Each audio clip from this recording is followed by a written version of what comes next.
Here. My name is Cheryl Rosa. I'm the Deputy Director with the U.S. Arctic Research Commission, and I would like to welcome you to Day 3 of the Arctic Sustainable Energy Research Conference. Today is our Sustainable Energy Day, and we will have two sessions, the first on technology and the second on integration. And these two sessions will be separated by a 30-minute break between 10 and 10:30. I did want to announce that this conference is being simulcast on Facebook Live. If you have folks or if you yourself are bandwidth challenged, as we know a lot of rural communities are, it may be easier to watch this on Facebook Live. So you are welcome to go to the U.S. Arctic Research Commission's Facebook page where you can see it. I will, for all of our speakers, be serving kind of as the bouncer for timing. And if you see my video come on, you have about 2 minutes left to speak. And if I say something, you're pretty close to being done. So I will try to be as gentle as possible, and hopefully it's not necessary. Finally, I do want to announce that there will be a post-conference survey, and it will pop up at the end of the conference at noontime today. It will also come to you as an attendee and a panelist by email. And please do it if you get a chance. I know that a lot of folks will be running to lunch. So if you do take advantage of the email one later, we will really be reading those, and we're going to try to post some sort of synopsis of replies. So there's some interesting questions we're going to ask you about what you're interested in and what you learned from this conference and what you'd like to see in the future. So please take 5 minutes to do that. We promise we kept it short. So without further ado, I want to introduce Tim Leach, the founder of Sparkbox. He is going to, and he's also one of our esteemed planning committee members for the ASERC conference, and he's going to provide a quick 5-minute recap of day 2, and then he's going to lead us into the sessions this morning. Thanks, Tim. Thank you so much, Cheryl. Welcome everyone, just as Cheryl did as well, to the third day of the Arctic Sustainable Energy Research Conference. As Cheryl mentioned, my name is Tim Leach, and I have had the privilege of participating in the conference planning. And the purpose of this conference, as I'm sure many of you know by now, is to share research on sustainable energy and explore how this research can be shaped to better meet the needs of communities and ensure climate and energy equity as we work toward the climate goals. And of course, on this third day of the conference, it is Earth Day. We're glad that you've chosen to help celebrate the day in this way by joining us. And we wish we could be with you all together in person and strengthen our human connection as such. But this virtual platform does have 3 advantages, and I'll name those. 1, it has reduced the travel and energy related expenses there and the pollution that comes from that. 2, it permits attendees to easily post questions in the question and answer box below with the icon that you can see at the bottom of your screen. And this gives the panelists the chance to see and answer more of your questions. There's an advantage there, I think. And thirdly, it opens the door to many of those who would not necessarily be able to travel to participate in this conference. And on this last point, I invite you all to introduce yourselves in that question and answer box that's at the bottom of your screen to let your fellow attendees know who you are, what you do, and where you're from. It's a small act, but it will help strengthen our human connection in this virtual platform that we're currently operating in.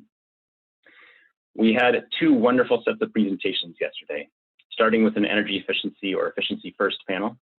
Jack Hebert spoke on energy efficient housing and healthy housing in Arctic communities.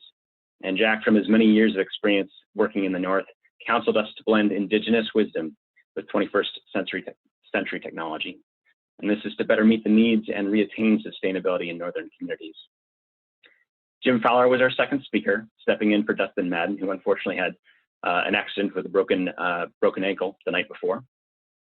And Jim Fowler spoke on energy efficiency in public facilities. Jim reminded us that we have unique challenges in the North due to the small scale and remote nature of the communities, and of course, because of how cold we get. As a point perhaps of pride here, he mentioned that Utqiagvik has about 18,000 heating degree days as compared to Chicago with about 5,800 heating degree days. And of course, in the last few days here in the North, we've had a dramatic warm up while the lower 48 has had a dramatic cool down. So things are a little different, but on average, those heating degree days are much higher and more challenging in the North. We must, of course, ensure building design and operations are tailored to meet those challenges that we have in the northern climates and in the communities. Nonetheless, efficiency retrofits in public facilities can save about 20 to 30% of energy. Bailey Gamble spoke on remote community water and sanitation and encouraged us to take a systems approach when identifying energy savings opportunities for this critical community service. Bill Livengood discussed NREL's Urban Ops tool and how it is used to optimize energy use at the community level through interaction of buildings and the grid. And while that name, urban, may imply that it wouldn't necessarily work for remote communities, he assured us that we can definitely explore the tool to see what we can do to optimize systems in these remote communities as well. Yesterday's second panel was focused on distributed energy resources and started off with a terrific overview of heat pump technology from Tom Marsick. Tom noted from his vast amount of research on the subject that air source heat pumps can significantly reduce energy use and cost when used in appropriate situations. But more research, of course, is needed to better understand the performance in cold climates.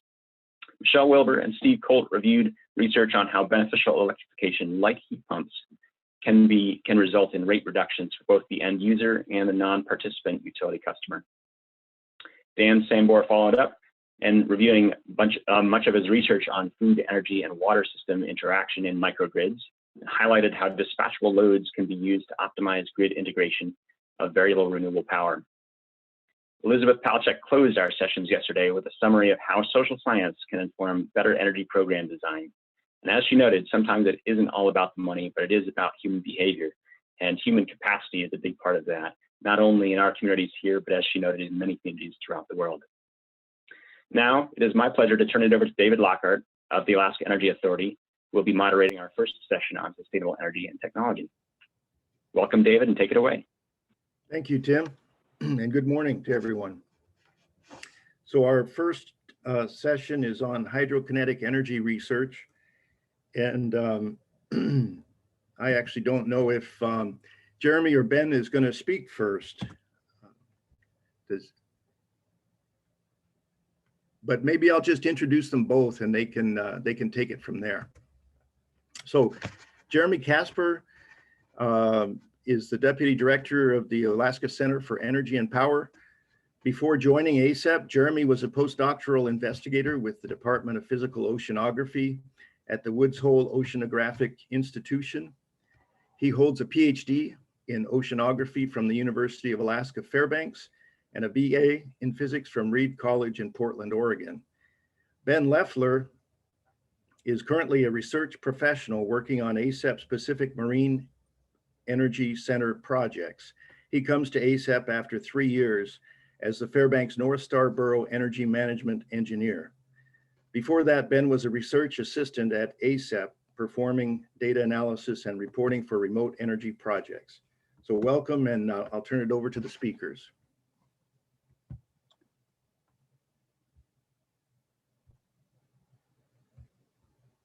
Thank you, David. There we go. Yeah, so I will be presenting, and then Jeremy is going to join us during the panel discussion later this morning. As you said, I work for the Alaska Center for Energy and Power. My background is as a mechanical engineer.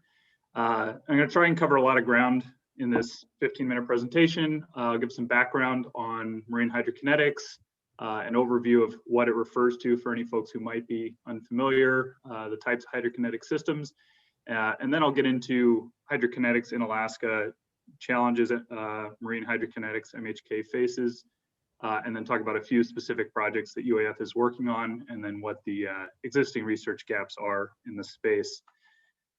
So background of marine hydrokinetics at UAF.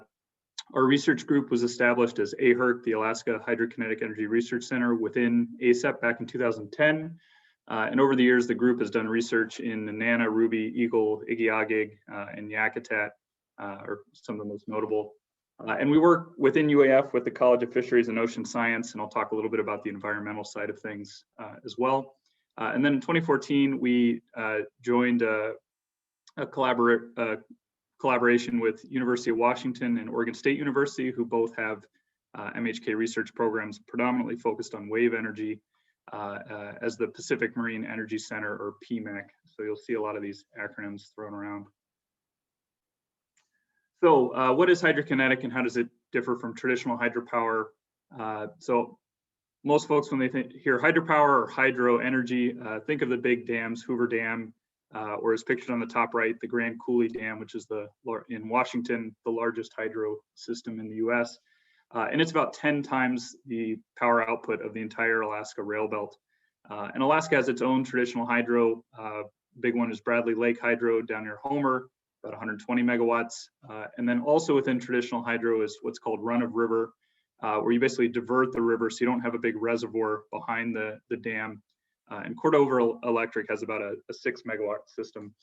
But all of these systems involve a lot of earthwork, concrete work, and significant infrastructure build out. And so hydrokinetics harness energy directly from the velocity or the movement of the water without impounding it behind a dam or diverter.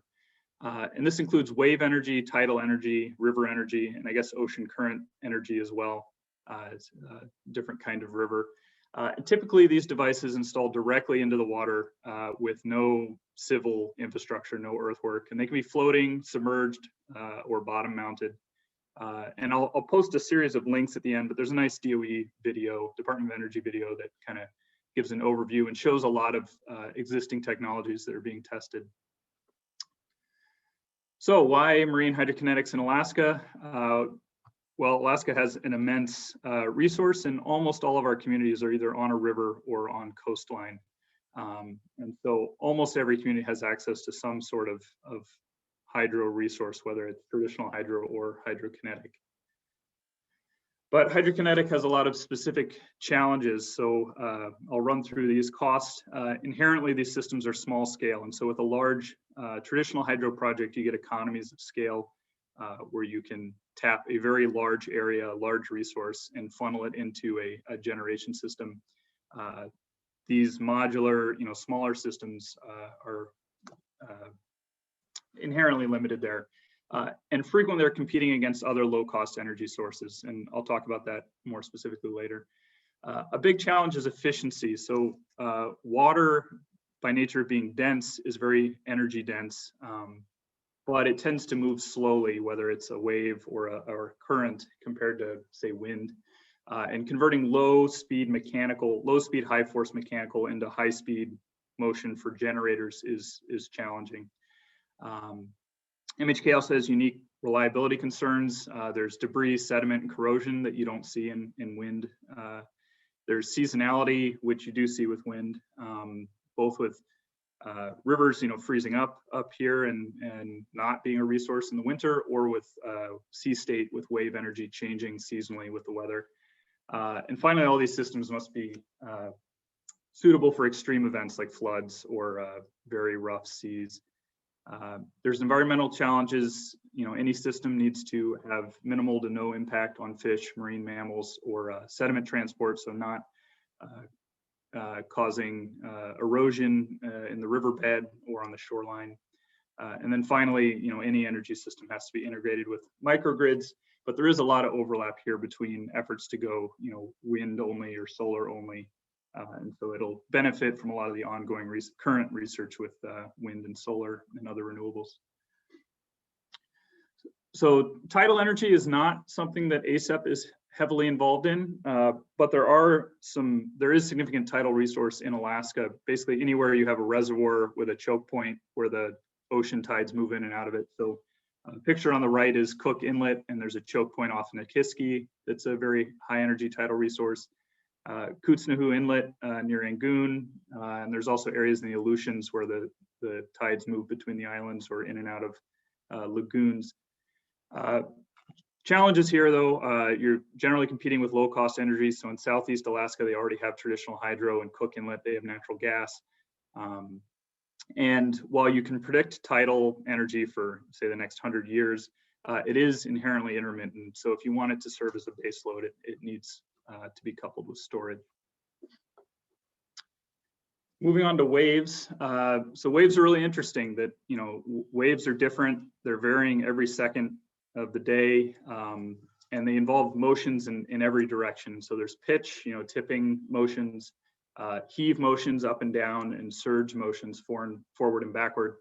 And a converter sort of has to pick and choose which of those it's going to try and harness and how. And then there's obviously this saltwater and ocean environment challenges of corrosion, biofouling, and that when you need to maintain the thing, you have to go out into the ocean and work on it in the ocean. And again, as I mentioned before, the power takeoff, the PTO, converting that mechanical motion into electricity is really challenging, especially in wave, where you have to try and harness this wide range of frequencies and wavelengths and try and be effective over a broad range. So not to make anyone motion sick, but there are a lot of different approaches to harnessing wave energy. And so this website at the bottom has a lot of open source little GIFs to sort of demonstrate the different approaches, but I won't get into any specifically here, just that there's a lot of different options. And so ASEP's involvement in wave energy is primarily been on doing resource assessments and modeling, and predominantly on projects in Yakutat, Alaska, which is one of the few Southeast communities without traditional hydro. And so what we've done there is we've deployed wave measurement buoys, solar radiance measurement systems, and we're studying the possibility of, or doing an assessment of how wave and solar and storage might fit together on a diesel microgrid. And so this plot on the bottom left, the top is the wave height over the course of a year, peaking at over 8 meters of wave height. And then at the bottom is the wave period, or the frequency. And so that varies pretty rapidly within a day and over the course of a year. And then also on the right is we're studying the directionality of the waves and the wave energy. And so all of these affect how a given WEC design, one type of WEC might not harness this resource as well as another type of WEC. And so we're doing work with funding from Office of Naval Research, Sandia National Labs, and Bureau of Ocean Energy Management to understand what a wave integration into a diesel microgrid might look like. So now I'll move on to current energy, which is our predominant focus. On the left is a photo of the Yukon River at Eagle, and you can see a small platform in the river that's deploying a current energy converter. And then on the right is a photo of a tree coming downstream at our test site on the Tanana River in Nenana, Alaska.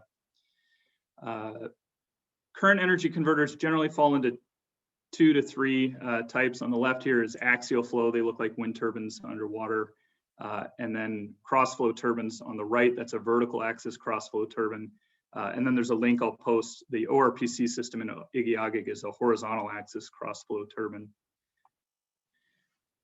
And our test site, so our Tanana River test site is located in Nenana. It's a fully characterized and permitted stretch of river, road accessible, and got some details on it on the left and a link to the website for it. And what we do on the river there is we have some floating infrastructure that we can deploy and test current energy converters from. So on the right is a debris diverter that deflects surface debris around our research platform, which is in the middle. And the research platform is a big, stable, adaptable platform that we can basically configure to handle any reasonably sized current energy converter that needs to be tested. And then on the left is the inclined plane fish trap. So as part of our permitting, we do fish studies whenever a turbine is operating in the water. And so from that platform on the left, a net is dropped into the water to sample for fish behind the turbine, look for fish that have had negative interactions with the device. And we'll also catch fish from the river margins and introduce them into the water and try and catch them after the turbine to complete that study. So ASEP has done a mix of both fundamental research, mainly focused on resource assessments, whether wave or river, fish characterizations, looking at smolt interactions with the turbines, and then also understanding fish movements in the water column and throughout the season. A lot of work on debris, characterizing debris, how it moves, what the distribution of size and shape is, modeling how it interacts with systems. We've tested systems to detect debris, mostly with visual camera systems, We're currently developing our second iteration of a diversion device to create a sort of sheltered area where a turbine can be protected from debris. And then we've also studied the forces of debris impacts to help set design standards for current energy converters. And then beyond the sort of that more fundamental research, we've also done a fair bit of testing and development of actual turbine systems that have been developed by outside entities. And so ASERC's been involved in some vertical axis crossflow turbines deployments in Ruby and Eagle. Played a role in ORPC's work in Igiyagig, and then at Tanana River Test Site, we've had I don't know, half a dozen different systems come in for testing. So now I'll talk about some specific projects that are going on at the moment. One is called Waterhorse. I won't get into the details here, but it is not a rotating turbine like I've mentioned before. It's actually an oscillating system. And for folks who have lived anywhere where it snows, and you see when snow accumulates on traffic signal arms or power lines in the wintertime, and then the wind blows just right, you'll see the traffic arm bouncing or the power lines bouncing. And that's due to vortex shedding from the air flowing over the arm or the wire. And so we're looking to harness that same effect from the water and convert it into energy. And so here's the first Waterhorse prototype that we tested last summer. You can see this D-shaped, we call it a bluff body that gets dropped down into the water, and vortices trip off the top and the bottom, and this thing jumps up and down pretty enthusiastically. And I'll play a video. I'm going to turn off the sound so I can talk over it. But so here's the oscillating Waterhorse prototype. You can see it's pretty significant movement. Unfortunately, what we learned is that it's also transferring a lot of energy into the barge. And so our efficiency at this point is quite low, but we are developing a second prototype to test this summer. So hopefully some positive outcomes there. Another project of interest, we were just awarded a 3-year program from the ARPA-E SHARCS program. SHARCS is some contrived acronym for basically kilowatt scale hydrokinetics. And they're looking at tidal and river applications. And programmatically, they're really focused on reducing the levelized cost of energy. And so they're looking at that through material efficiency, water to wire conversion efficiency, and reducing the operating expenses of the system. And so our proposal partnered with 2 private sector startups, Blade Runner Energy, and on the right is their small scale turbine design, which uses biomimicry. It's based on shell and marine shapes. And then we're also partnered with C-Motive Technologies, which has a highly efficient low speed generator. And a quick overview of what it looks like. So basically the design is material efficient because everything is in tension. So the rotor on the right is hanging off a flexible torsional cable, hanging off the generator housing, which is floating, and then that's hanging off a single mooring line. So it gets the generator bearings and seals out of the water, which is great from a maintenance perspective. And that torsional cable can bend around debris, but in the twisting direction, it's very stiff. So hopefully we can deflect around debris and be resilient there. And then finally, research gaps in MHK. So compared to solar and wind, the industry is really not coalesced around a single architecture. So wind turbines all kind of look the same. Solar panels are all based on the same premise, but particularly in wave and in current and tidal as well, everyone is still trying to solve multiple problems at the same time.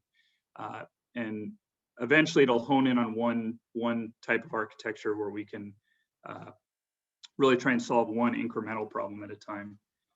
But yeah, challenges from submerged generators, debris, sediment, marine construction. There are some benefits in that it's predictable. Tidal is very predictable. River is very slow changing compared to wind or solar. And so there are big opportunities for grid integration and storage efficacy. And the good news is that these gaps are recognized widely and being addressed by both private sector technology developments. There are more and more test sites coming online, at least on the West Coast. There's our river test site in Alaska. There's a wave testing site off Oregon called PacWave, and another wave testing site in Hawaii called WETS. And there are other sites on the East Coast. And there's a fair bit of public funding. Department of Energy has the Water Power Technology Office, and they support efforts at national labs as well. ARPA-E, which I mentioned, Bureau of Ocean Energy Management, Office of Indian Energy is funding some hydrokinetic programs, projects. And in the past, the state of Alaska has funded MHK through EETF and REF. Funding acknowledgement, and then I've got some links that I will post in the chat. Thanks. Wow, Ben, that was really an excellent presentation. I ran the hydrokinetic program for the state for 4 years, and that's one of the best I've ever seen. Thank you very much. Oh, thanks for having me. We will have time for questions and answers after all of the speakers present. So I'll get right on to the next presentation.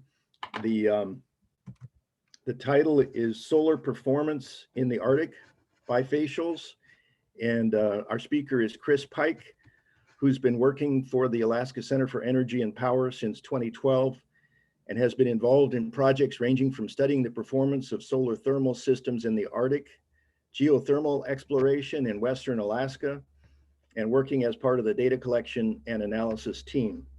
Recently, he has been working as part of the solar technology program team to improve our understanding of the performance of solar photovoltaics in northern locations. Chris? All right, thank you very much, David. All right, thanks a lot. And I'll jump right into it here. I was asked specifically to talk about some of our research of bifacial solar technologies in Alaska and in the Arctic. And this first picture is just a kind of a close-up of some vertical bifacial modules at our test site here in Fairbanks. Yeah. Just a quick introduction about our ASERC solar program. Really, our goal is to support reasonable and intelligent development of solar PV in Alaska, and kind of that extends to other cold and northern regions. Part of the way that we do that is to research ways that we can maximize the production of solar. So obviously, if we can produce just as much power from from the same size system that we did a couple of years ago, then that's a benefit to the technology in Alaska. We try to minimize the levelized cost of the technology in Alaska. And finally, we try to improve the integration strategies. So if we can find a way to spread out that production curve, so it's not just maximizing production, say at noon on a summer day, but rather maximizing that production throughout the day, then that makes it easier to integrate into smaller grids, so we don't have the duck curve like you've seen in California and other places. And a lot of the data that I'll be presenting was just published in this particular paper with a link there at the bottom. I just want to throw this in, so if folks want to learn more, they can check out the paper, and it's got all the stuff I'll be presenting, as well as a whole bunch more detail. So first of all, this is our small bifacial solar testing site located in Fairbanks. You can see we have a very high accuracy MET station there in the top center of the picture. And we have 4 modules facing south, 2 monofacial modules there on the outside, and 2 bifacial modules in the center there. And then we also have the vertical bifacial facing east and west there on the left side of the picture. And the goal of this site for the last couple of years has just been to compare the production of the monofacial modules and the bifacial modules, both the ones that are facing south, and then also comparing the production of the bifacial modules facing south with the east-west bifacial modules. One of the interesting things that's happened with the technology just in a couple of years has been the dropping price. When we first started talking about bifacial, it was just a couple of years ago. First of all, a lot of people weren't very familiar with it, but it was significantly more expensive than some of the monofacial modules. That price has really dropped over the last couple of years as manufacturers have kind of figured out ways to minimize their costs. In preparation for this presentation, I asked a couple of developers around the state what they were seeing currently for the cost of bifacials, and they said that they're coming in very close to the same price as monofacials, perhaps just 1 or 2 more cents per watt. But I was actually very surprised to see that. Part of that has to do with tariffs, and part of that is just, like I said, more efficient manufacturing. Another thing that we've seen is that bifacials are becoming significantly more popular. A couple of years ago, when I would go to conferences, you were talking single digits as far as the amount of bifacial being installed as compared to monofacial. Right now, it's about 20%, and a lot of estimates are saying that that's going to rise significantly up to 70% in 2030. And really, one of the most interesting things about bifacial is how much potential they have in high latitudes, because we really have a couple of things going for us here where bifacials can really be beneficial. Number one is we have snow that extends long into our spring season. As anybody who's in Fairbanks right now can probably tell, I think there's still snow on the ground outside. I'm actually in Anchorage, but I know there is still a little bit of snow here in Anchorage. And so typically in the Arctic, the snow will extend well into April. So that you have very high ground albedos there to reflect that solar radiation into the back of the module. And the other thing is from April until July and August, we have these big solar azimuth angles. So this, rather than just the sun being in the southern part of the sky, the sun is actually in the northern part of the sky for part of the day. And so if you can have a module that can absorb that light from both sides rather than just one side, that's advantageous. I think one of the interesting things that that I've heard, and one of our colleagues likes to say, is imagine if the first PV panels that were invented were actually bifacial rather than monofacial. How would that have changed the design of solar through the years, and what would solar look like now if we had started with bifacial from the beginning? And so that, in a lot of ways, that's kind of something that we're struggling with up here as well.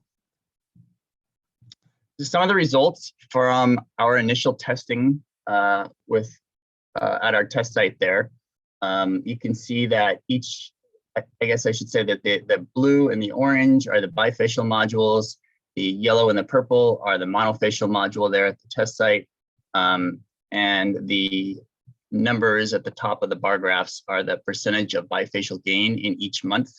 And so overall, throughout the just over a year of testing that we have, we saw an annual bifacial gain of 21% over monofacial. And you can see that varies a little bit from month to month. But during the summer months, when you do have that very big azimuth angle, you see some really huge bifacial gains. One of the caveats I think is really important to point out with this particular study is we started with a pretty small test site in Fairbanks.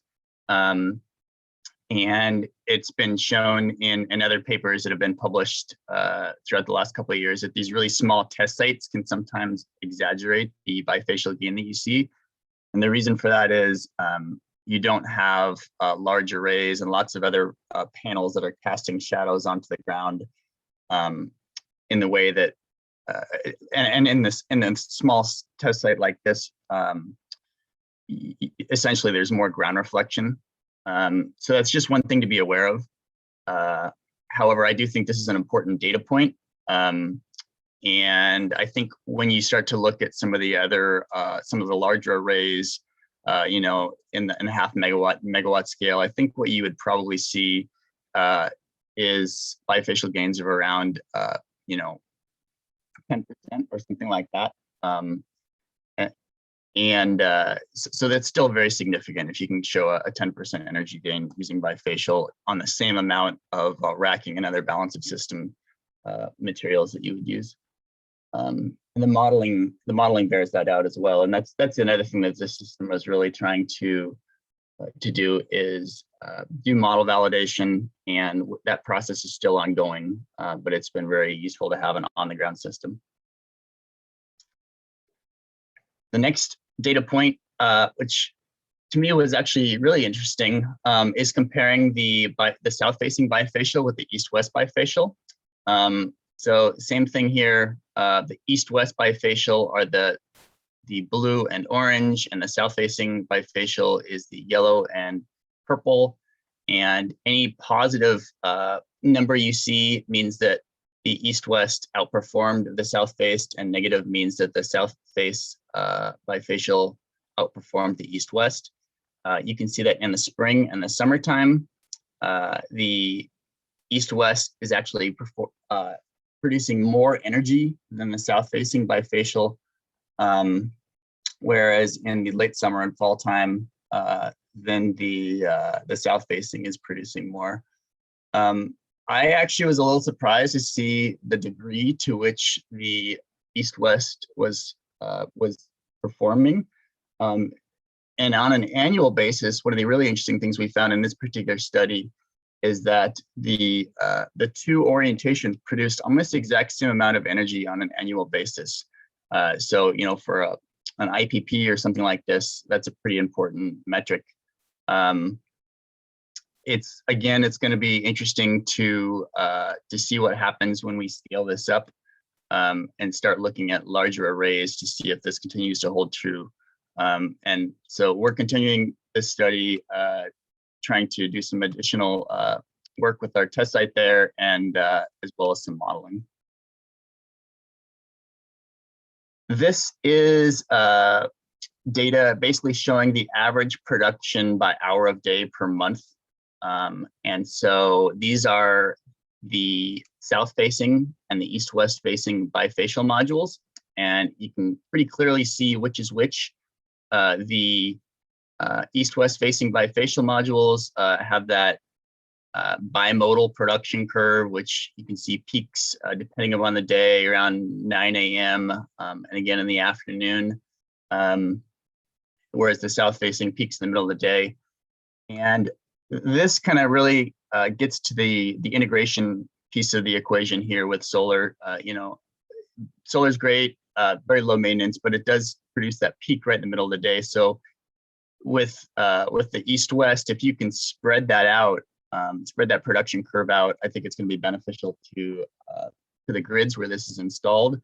I think one of the real opportunities for future installations is going to be really looking at the load that you're trying to match, and then using a combination of south-facing and east-west facing modules to do as much as you can to actually match those hourly loads. First, what we found is, you know, if you use about, you know, a 1-to-3 ratio for south-facing to east-west facing, you can get really close to leveling that production curve out in the middle of the day. So I think as we move forward in Alaska, that's one of the areas for opportunity that we can start to see. Some of the future research opportunities as far as bifacial Alaska, I think it's going to be really important to continue to do the model validation that we're working on right now. As I indicated, when you have larger arrays with higher ground coverage ratios, so that the panels are covering a higher percentage of the ground, you have shading, which affects the backside irradiance. So really quantifying what kind of a reduction in performance we're seeing as we get higher ground coverage ratios. And the other thing, which I didn't talk about, was racking options for bifacial.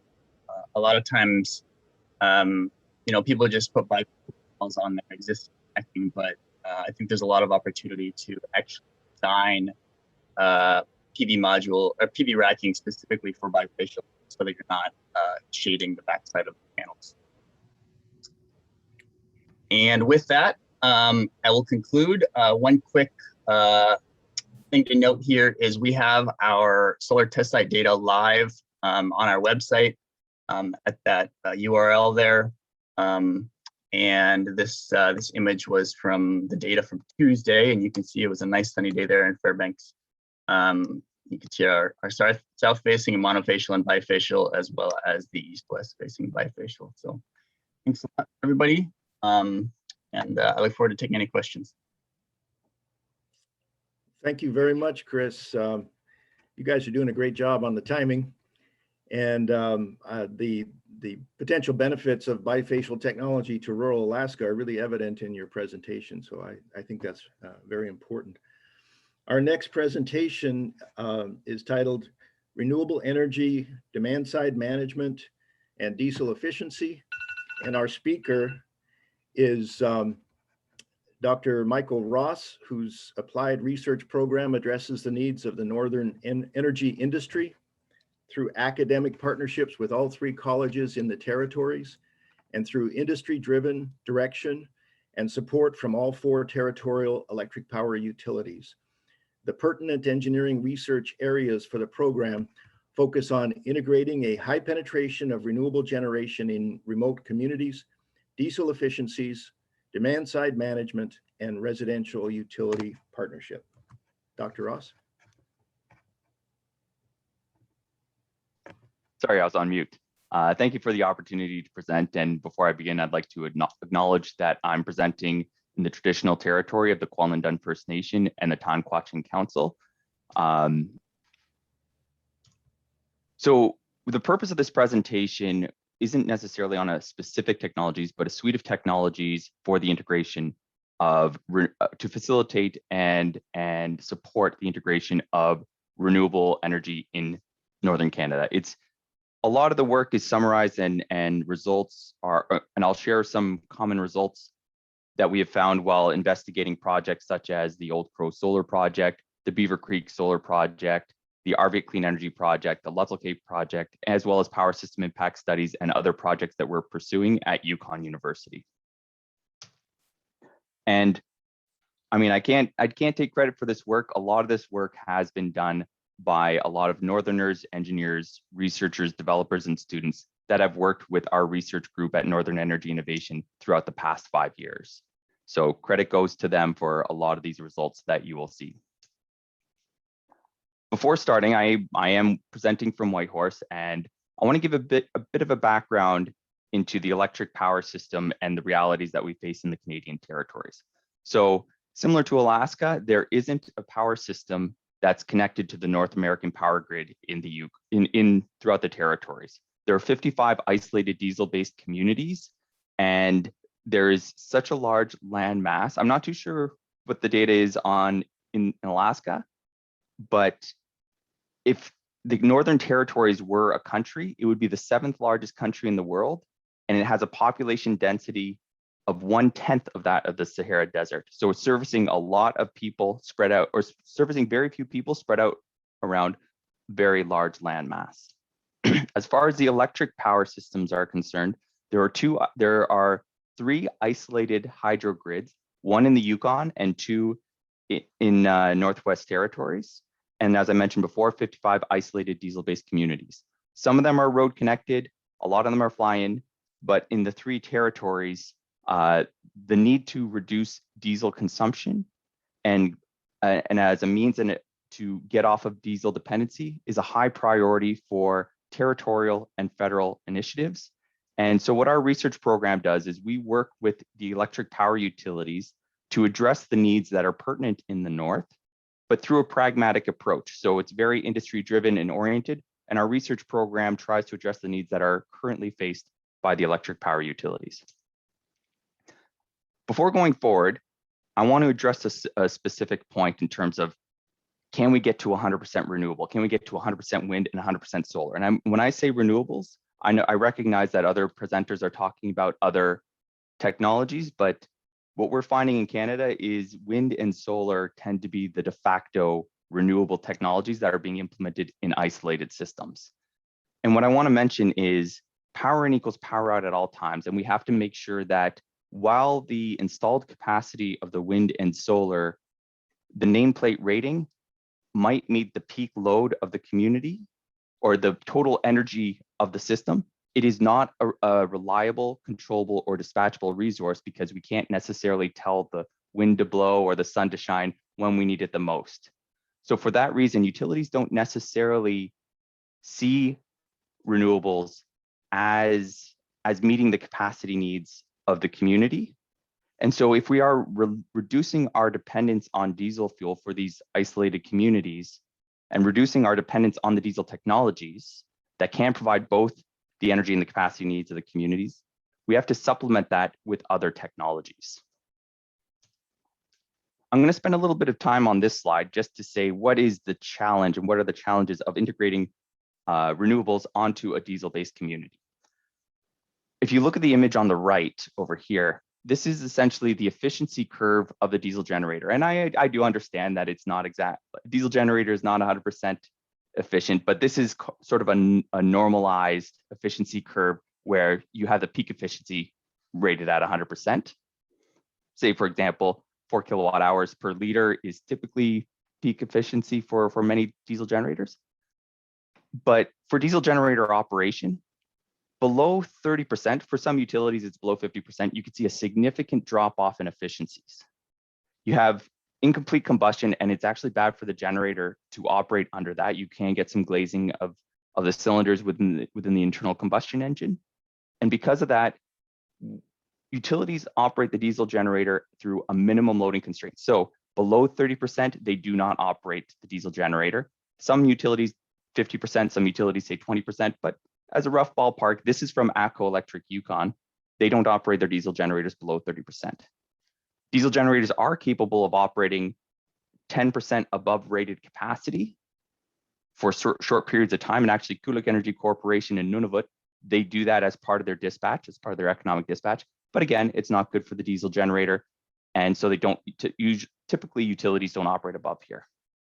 And so diesel generators typically operate between 50 and 80% of its generation with a certain operating reserve. Operating reserve and spinning reserve are the same thing. I use the term operating reserve just because that also includes power electronics that could provide up and down reserve while not having a physical rotating inertia.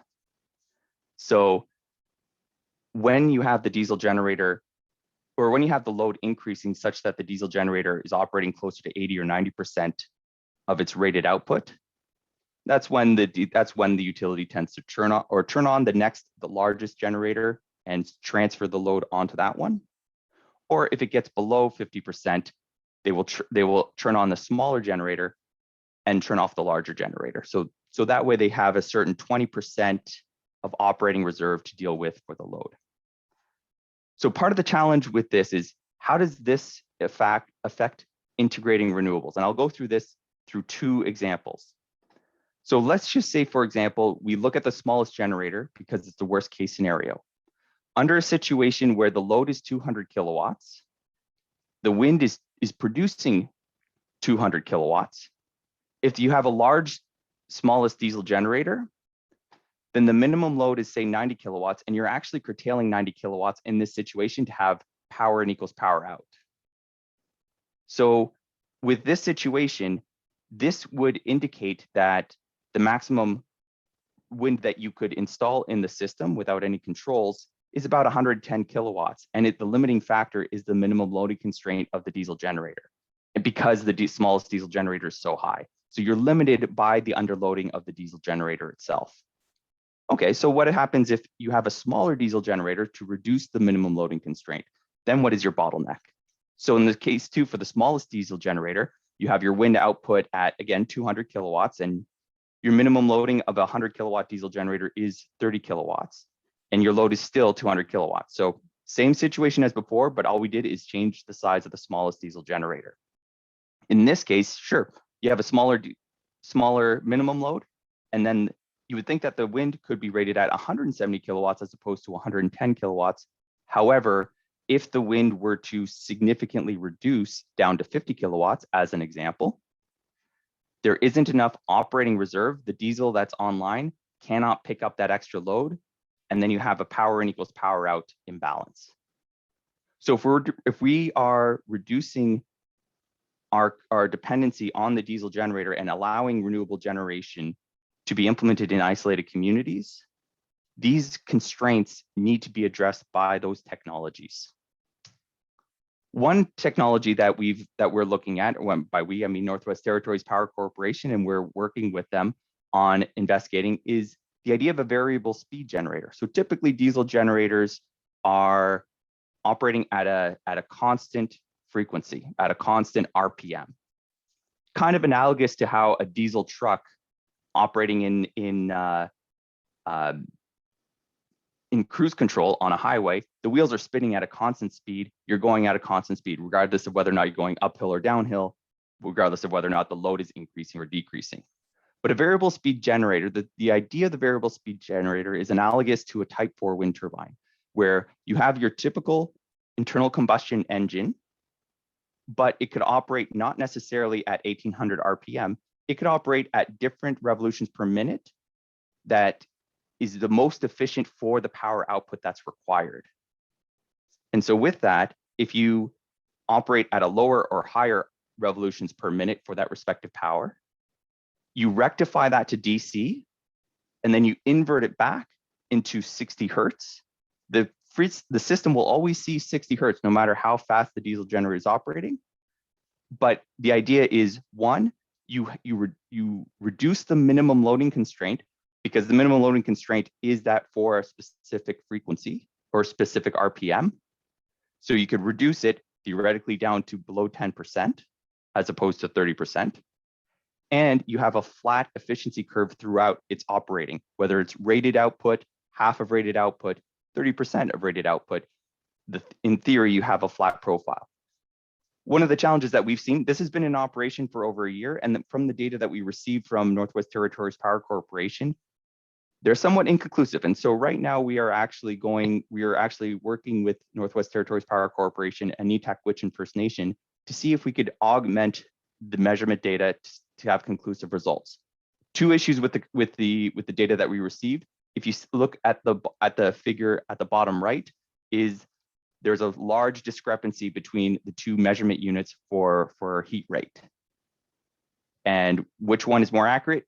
We need to have better data and we need to have better measurements in order to conclusively say that it actually works. The figure on the left here shows the efficiency curve of the system throughout the year. And the Innovis is the manufacturer of the variable speed generator. And it seems like that does line up with the ECU heat rate curve. However, we also don't have any results for low loading. Nitaquichin is planning on installing 150 kilowatts of solar in Aklavik. So hopefully this summer we will be able to get data on how well it operates at low loading. Another solution to help mitigate or to help facilitate the integration of renewables in remote communities is energy storage. So battery storage systems can provide that up and down reserve, and it is dispatchable dependent on state of charge. So also the up and down operating reserve is dispatchable depending on the state of charge. So as an example, if it's 100% charged, you can't charge anymore. But if it's at 60% state of charge, you do have some up reserve and you do have some down reserve that you could work with. Battery storage systems, from what we've seen, are very fantastic technologies in terms of it could do almost anything in terms of providing the ancillary support that is required for the remote communities, but it can't do everything. As an example, if you are keeping a certain amount for up and down reserve, that might not be able to be used simultaneously for peak shifting, load shifting, or any other service or optimization that you want to achieve. So keep that in mind, that a battery solution isn't a golden key solution to everything, but you can design it around it to make sure that it meets the specific objectives that you are trying to achieve. If you look at the power electronic response of a N-1 contingency, and an N-1 contingency is what we say for the loss of the largest renewable. Under traditional rotating machinery, we see large frequency and voltage deviations as the system settles down. But for the power electronics, they're pretty quick to respond, and we see barely any deviation. I recognize that time is passing me, so I'm just going to speed up a bit. Also with battery systems, we find that there are 3 different types of control systems that you could have when integrating batteries. So the first one is the diesel is on at all times, which is what we see in the Lutzel K system. I just threw up a picture of the Lutzel K solar plant, and this is limited by what I had in the previous slide in terms of the operating reserve and minimum loading constraint. It requires the least amount of infrastructure, the least amount of control, and it is treated from the utility as a negative load. The second part is the diesel can turn off with the energy storage system operating in isochronous mode for periods of time. Now, isochronous mode is going back to the example of the car or the truck in cruise control. Instead of the internal combustion engine making sure that you're in cruise control, you have a battery system that's making sure that you're in cruise control. So the battery system makes sure that the system is at an appropriate voltage and frequency level so that when you plug into an outlet, you see 60 hertz, 120 volts.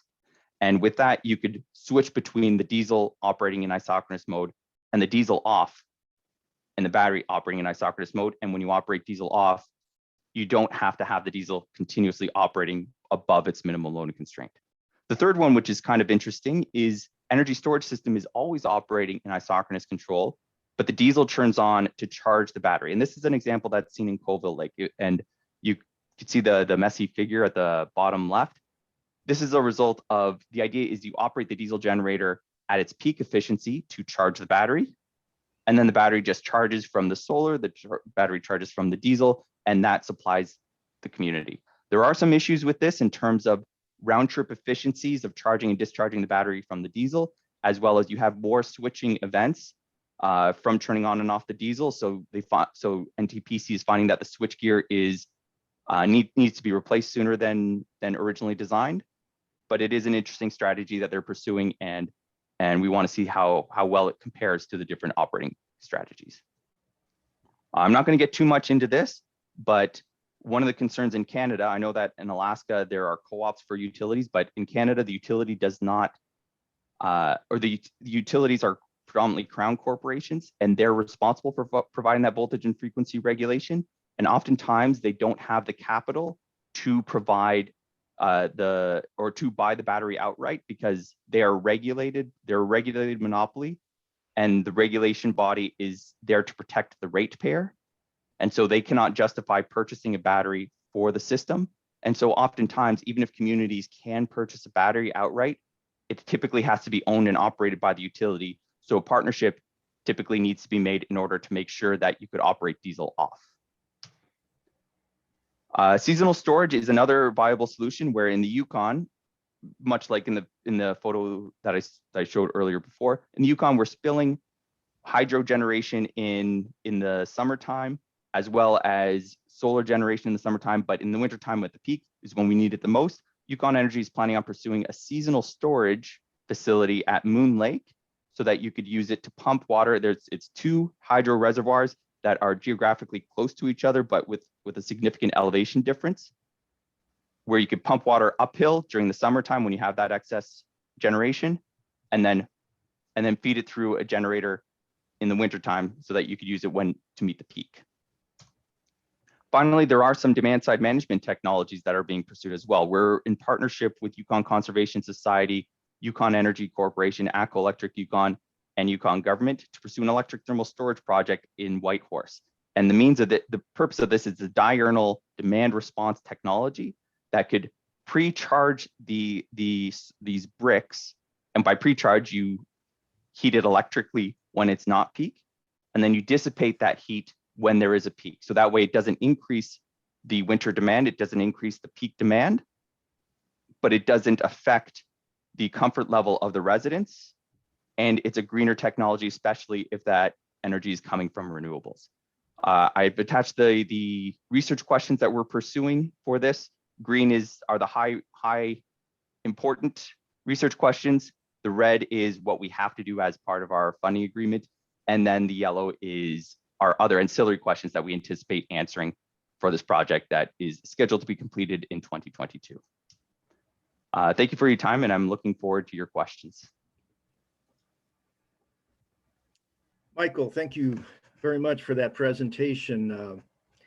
We have included our Canadian partners in our workshops and conferences for, I don't know, 15 years or more, and we've always found it very beneficial. You guys are wrestling with some of the same problems we are. In fact, I look forward to speaking to you offline about the Alaska Energy Authority's research on variable speed generators as well. Yeah, I'd be happy to. Thank you. Our next presentation is Hydrogen and Renewables, Technical and Economic Potential. And our speaker is Mark Ruth, who is the manager of the Industrial Systems and Fuels Group in the Strategic Energy Analysis Center at the National Renewable Energy Laboratory in Golden, Colorado. In that role, Mark leads a group of analysts investigating opportunities to improve energy use in the industrial and transportation sectors.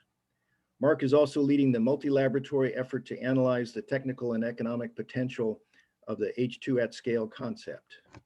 Mark? Thank you, Dave. I really appreciate the invitation, and I'm enjoying being here with you for this session today. I'm excited to hear that there's still some snow in Alaska. We actually have snow on the ground here in Golden today as well. So it's nice to have snow in April here. And it's a pleasure to speak to you a bit about hydrogen and renewables and the technical and economic potential of them. I believe I was invited because I can focus on a topic that has become a pretty well discussed, pretty large amount of discussions lately around hydrogen. And so my goal is to give you a little bit of background on hydrogen, and then to talk a little bit about what we've focused on in terms of macroeconomic potential and what's happening there. So it doesn't do the great job that was done by Dr. Ross right before me, looking at very small, very specific locations, but it focuses more on the macro piece with a few lessons for the smaller, more specific locations. All the information in this presentation can be found, or almost all the information in this presentation can be found at the URLs at the bottom of this slide. So feel free to take a look at those or go back and rewind the presentation and find those if you want to get into some more details. One of the things I like to point out around hydrogen in the United States today is that we think about hydrogen, and we've talked about hydrogen for a couple decades in terms of the potential within the energy system. But I think most people forget how large a role hydrogen already plays in the US energy system. This is a Sankey diagram showing the breakout for the United States energy system. It's a few years old, in 2014. And what we did is we took the standard Sankey diagram that's developed and published by Lawrence Livermore National Laboratory every year. We had them add the hydrogen production piece to it. And as you can see here, that out of the 98 quads of energy that the US uses today, it actually went up a little bit, and then last year it was down around 94 quads of energy. About 2.1 quads of that is hydrogen, is use of natural gas to be able to produce hydrogen. So in other words, around 2% of the total energy used today already goes through hydrogen. The vast majority of that is not for traditional energy purposes, but rather to refine oil. So we use oil refining, we use hydrogen to be able to remove sulfur from crude oil and to be able to crack crude oil to get it to shorter chains, which are flowable and combustible in our engines today. And most of the other half is used to produce ammonia, which then goes to urea or is used directly as ammonia for fertilizers. So hydrogen is already a big market, although it's a big market that doesn't necessarily fit the way we think about the use of energy as we need it. And because of that, there was a group of us that came together about 5 years ago and really started to talk about, well, what is the future of hydrogen? Where does it fit? And we developed this concept that we call H2 at scale, mainly funded by the Department of Energy, but involved a lot of kind of side work and other pieces. The value or the purpose of hydrogen at scale is to really think about hydrogen as an energy intermediate, as is shown on the figure, on the blue circle on the right. And the value of hydrogen as an energy intermediate is that it can come from a number of different sources. So it can come from nuclear energy. You produce it today from fossil energy, from natural gas, like I said. It can come from renewable energy. And in many ways, it can be a dispatchable load, which I know you talked a bit about yesterday, and Dr. Ross before me spoke a little bit about in terms of managing systems.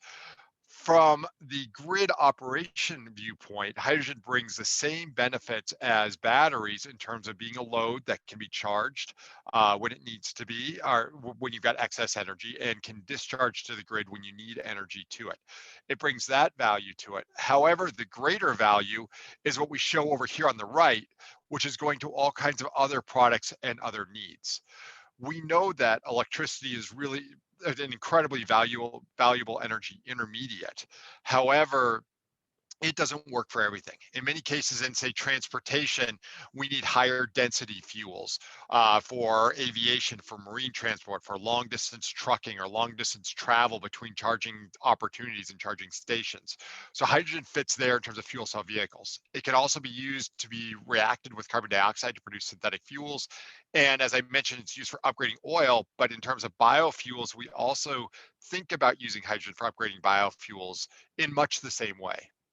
I mentioned it can be used to be able to produce ammonia, which unto itself is being discussed as one of those high density fuels for transportation, as well as all of its valuable purposes for fertilization.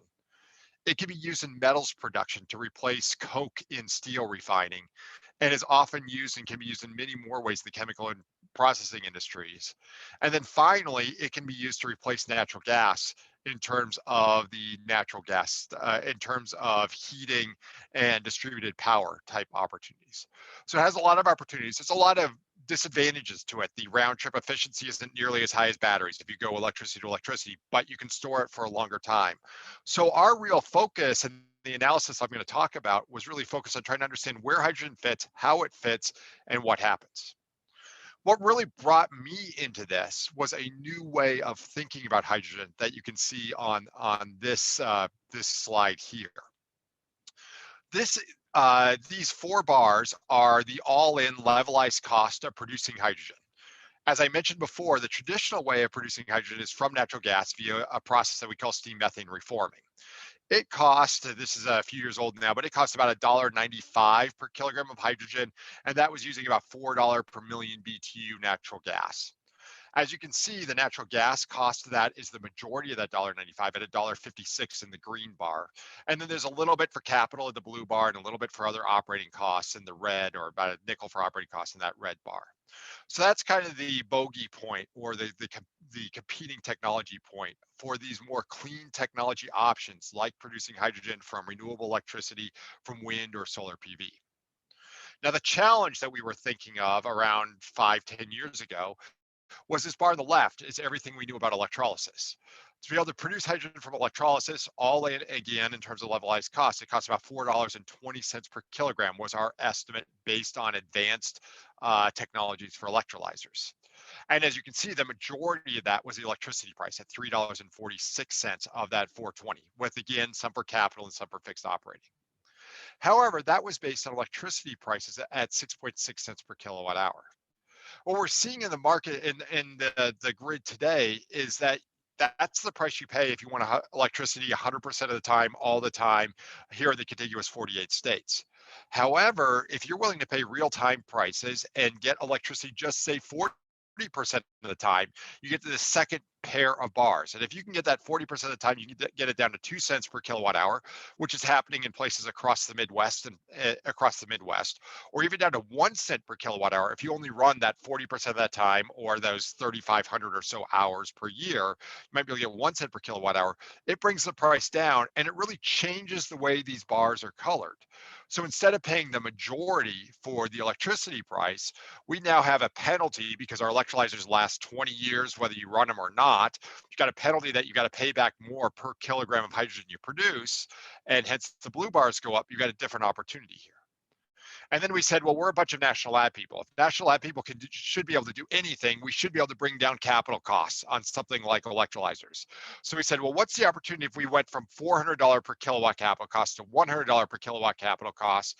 That reduces the blue and red bars by about 75%. And suddenly we have a very cost competitive hydrogen production technology that's an opportunity. So this really brings hydrogen out as an opportunity to be able to utilize those excess electrons. So in other words, in terms of operating the system, as Dr. Ross talked about, you can go to min-gen with some of your technologies in terms of operating the grid. What do you do with that extra electrons? How do you deal with them? Do you just curtail them, which is an economically non-starter in many ways? Or might you be able to do something like this, where you produce hydrogen from them instead for a lot of other markets? And that was our real focus. So as I mentioned, most of this work is showing is from a big report that we published last October, and that report used a modern market equilibrium methodology, which for those of you who took Econ 101 in college might remember supply and demand curves, and we used that, and we did it even without policy drivers such as a carbon tax or a carbon emission limit or other things, and considered technologies in a mature way to be able to see what would happen. And what we did is we developed 5 different scenarios with those supply and demand curves and identified what the demand for hydrogen might be in those and what the supply for hydrogen might be in those. Now remember that the current supply and demand of hydrogen in the United States is around 10 million metric tons per year. So you can see these bars go from somewhere around 21 or 22 million metric tons per year to a little bit over 40 million metric tons per year. Or we see the size of the hydrogen market growing even without other drivers such as carbon policies. We see the size of the market growing by 2 to 4-fold. The reference scenario is just expected growth in markets between now and 2050, what might happen there.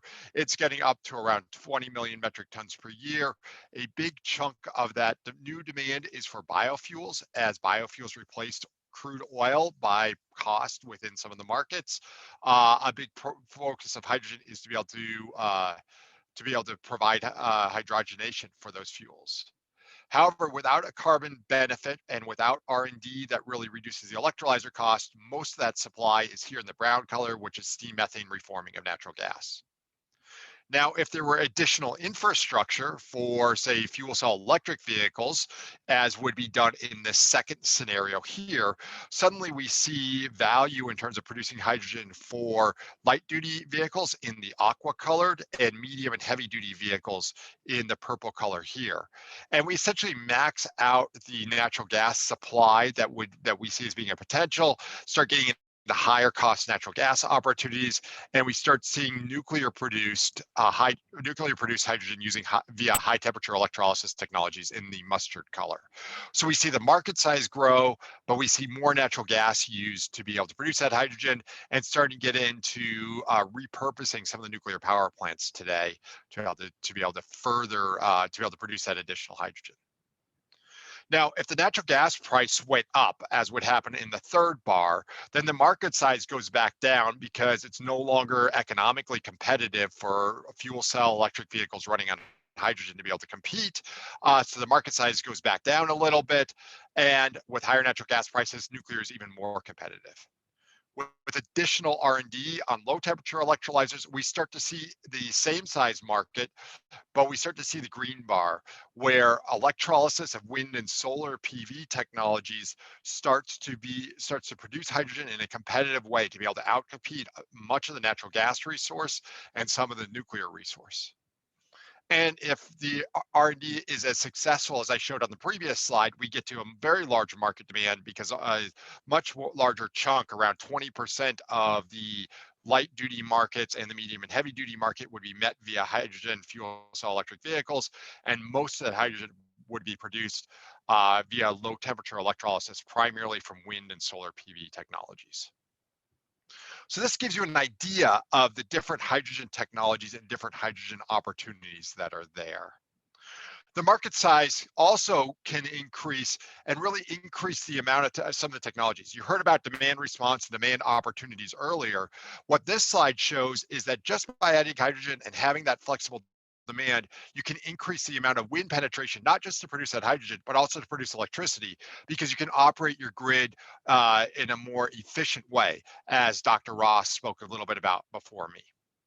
And the last point that I really want to share is that as you start to think about getting to, say, 100% renewable technologies, some of my colleagues did a really big study called the LA 100 project, which was looking at 100% renewables for the city of Los Angeles and its surrounding areas in terms of its electricity demand.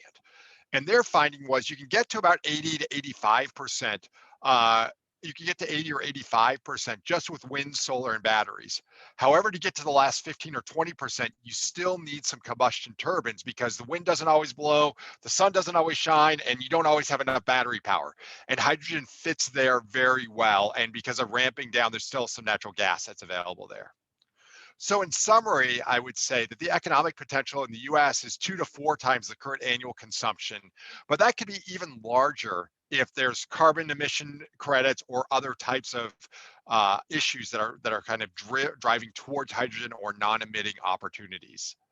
That increase could be realized even if low temperature electrolyzers are not available, and it has the potential to increase renewable electricity generation by quite a bit. And then finally, long duration storage is critical to be able to decarbonize the electric grid. So with that, that's just a very high level summary. We've got lots of technologies, lots of other things to think about, but hopefully that gives you an idea of how hydrogen might fit into some of your systems as you're thinking about evolving those systems as you move forward. Dave, I'll turn it back to you. Wow. Thank you very much, Mark. The sophistication of the thinking that has gone into those ideas is very impressive.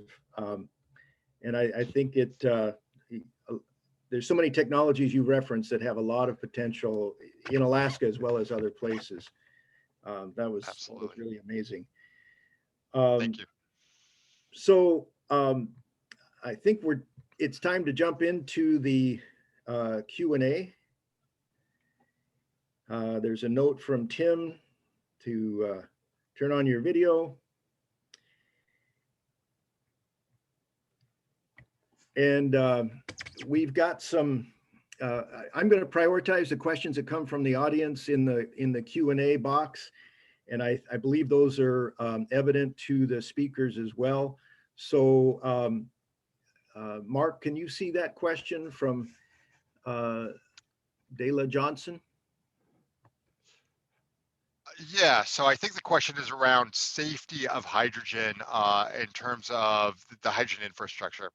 The first thing I would provide a couple of notes on that. One is that we currently in the United States have, as I mentioned, over 10 million metric tons per year of hydrogen is managed. We've got hundreds of miles of hydrogen pipelines. We've got other pieces. So on an industrial scale, the safety is well known and is well proven. So I think the real question then is hydrogen on more of a consumer scale in terms of, say, your vehicle or around you normally. And this is where the auto companies have done a great job in the last 10 years, really developing high pressure storage technologies that are very, very safe. And if you look on YouTube, you can see videos of, say, some of those onboard storage tanks where they use a high pressure rifle or a high impact rifle. They shoot a bullet at one of those tanks and it doesn't break. Those tanks are built to be extremely safe, and there's an extreme amount of protection behind them. So on the consumer demand side, I think there's a lot of safety that has been developed and that we are very close to being there. And there's some final pieces that every once in a while we hear about an incident, but nowhere close to the number of casualties or some of the other things that we see with some of the other technologies that are out there.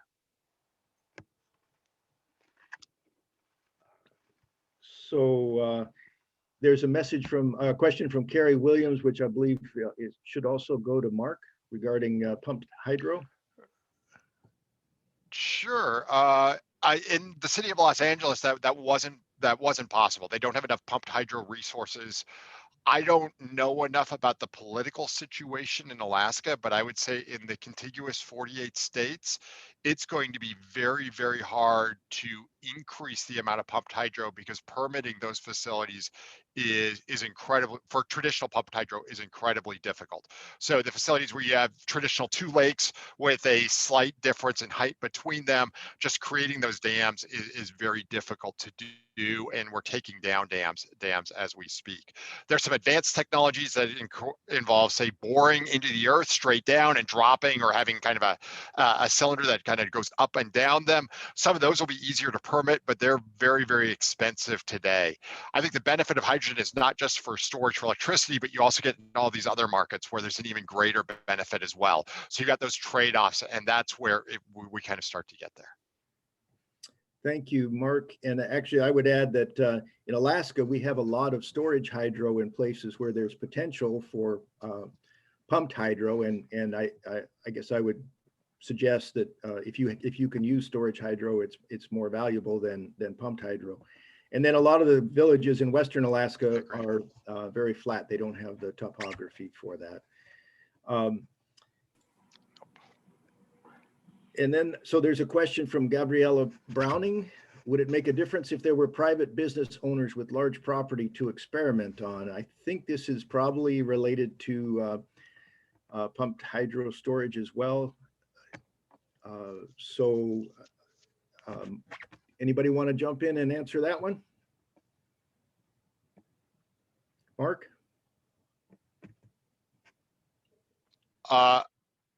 I don't know if I'm the right person to speak about this. I think that that's more around wind and solar testing and opportunities and management of those systems. But property size is often a challenge, I know, for many of these. I'll just pipe in here. I know with ASEP, one of the things that we try to do is partner with existing developers or communities so that we're not in the business of owning property ourselves. But that's one thing. We have partnerships with Kotzebue and also partnerships with the renewable IPP folks that have a large array in Willow.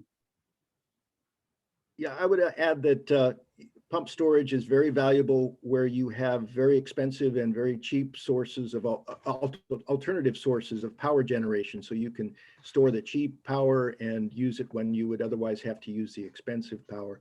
It's not as compelling in places like, for example, the rail belt grid, where the alternative to renewables is combined cycle natural gas power that is has a fairly constant price, whether it's in the middle of the day or in the middle of the night.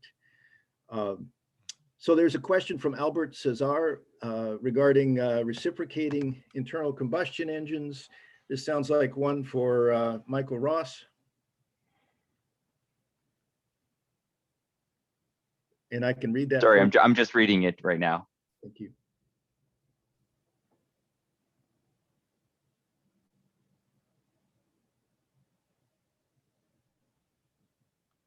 Yeah, so a diesel generator is typically designed to operate at a specific RPM, and it's designed around that, and it's typically designed to be most efficient close to its rated capacity.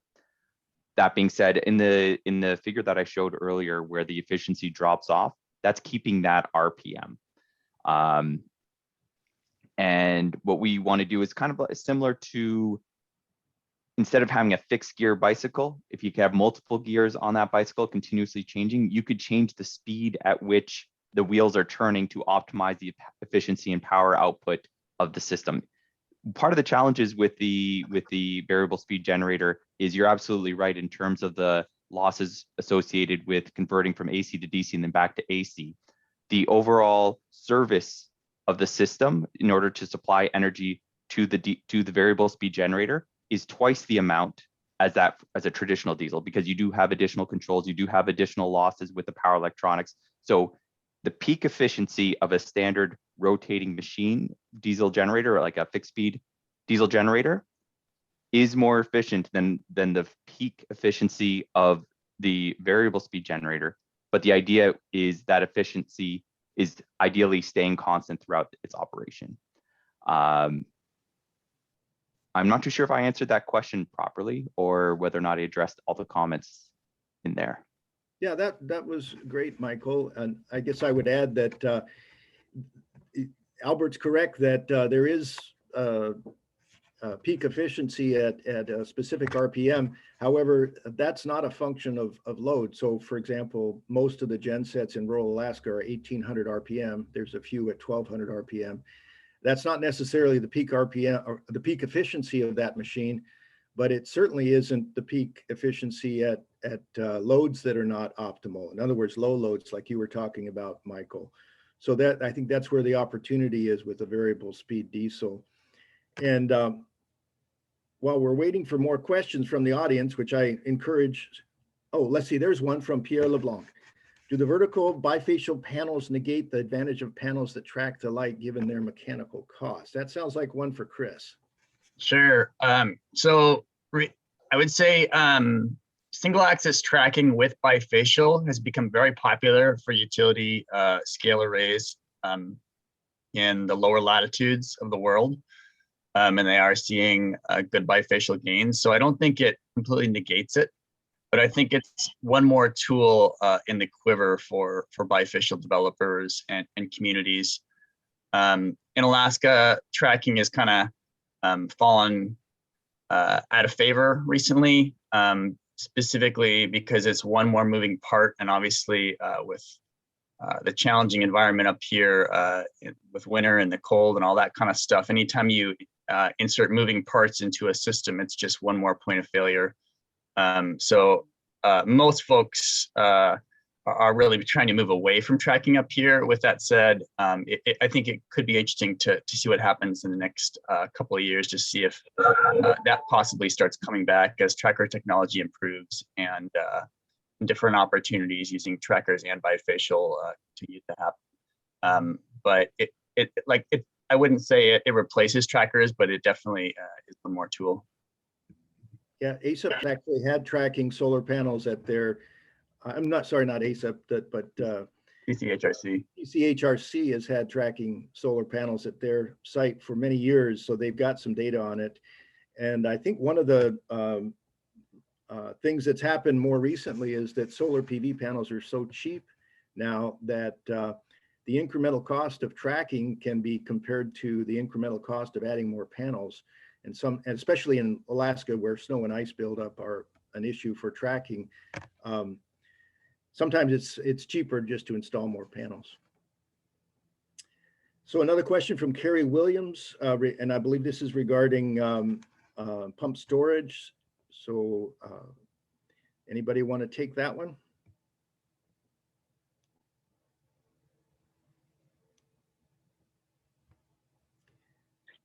David, would you mind reading the question out loud as well for the audience? Sure. So if this is from Carrie Williams, we're doing R&D on some 3 or 4 dozen prospects for village and grid systems in Alaska. And we're seeing costs in the $2 per kilowatt hour CapEx on the grid and below $10 per kilowatt hour in all cases off grid. This compares to $200 per kilowatt hour for lithium. Have costs that low been modeled?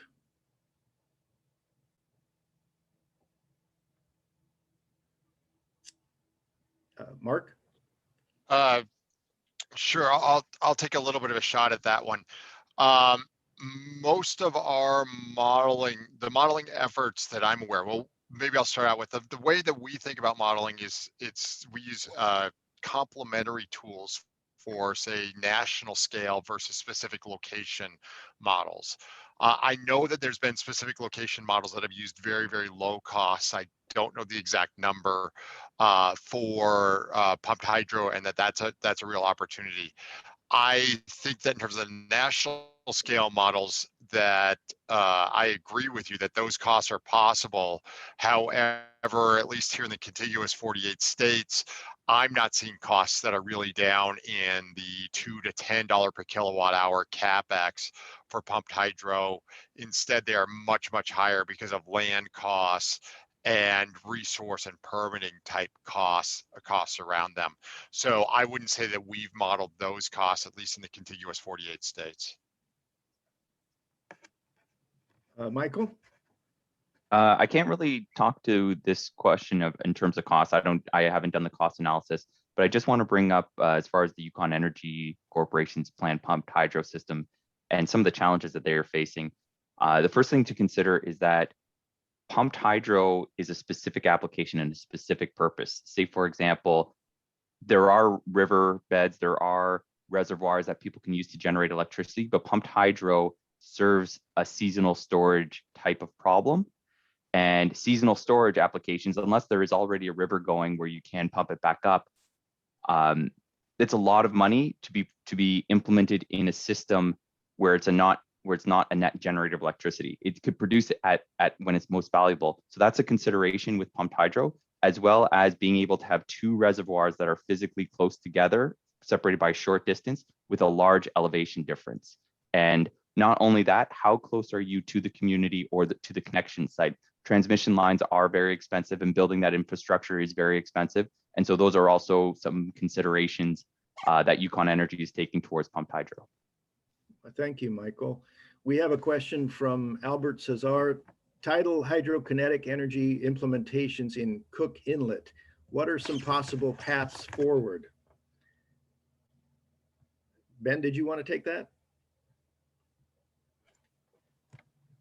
Sure, and maybe Jeremy can jump in and elaborate, but there's been sort of ebbs and flows of interest in Cook Inlet, and I think folks get excited about the resource and then they run into some problems with sediment transport or permitting around belugas or things like that, and they get discouraged. But there is another wave of interest currently, and they're particularly interested in looking at using existing oil and gas platforms that have been sort of decommissioned from those activities as a place to start. And so I think that's certainly very interesting to look into. And I know there's some interest coming out of Homer Electric and some of the utilities down there.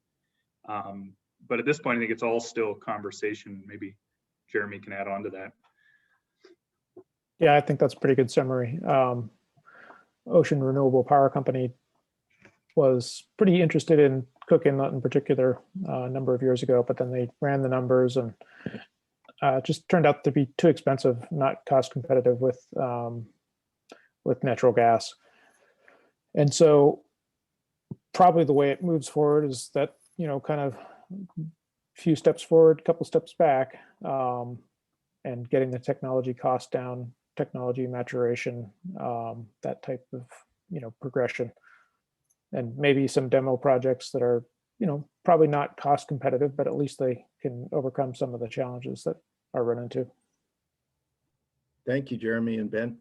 I would mention that in 2008, the Electric Power Research Institute was doing some very interesting studies in Cook Inlet. They started with Knik Arm and looked at sites all over the state, including, in fact, some of the diagrams that Ben showed were the result of their work.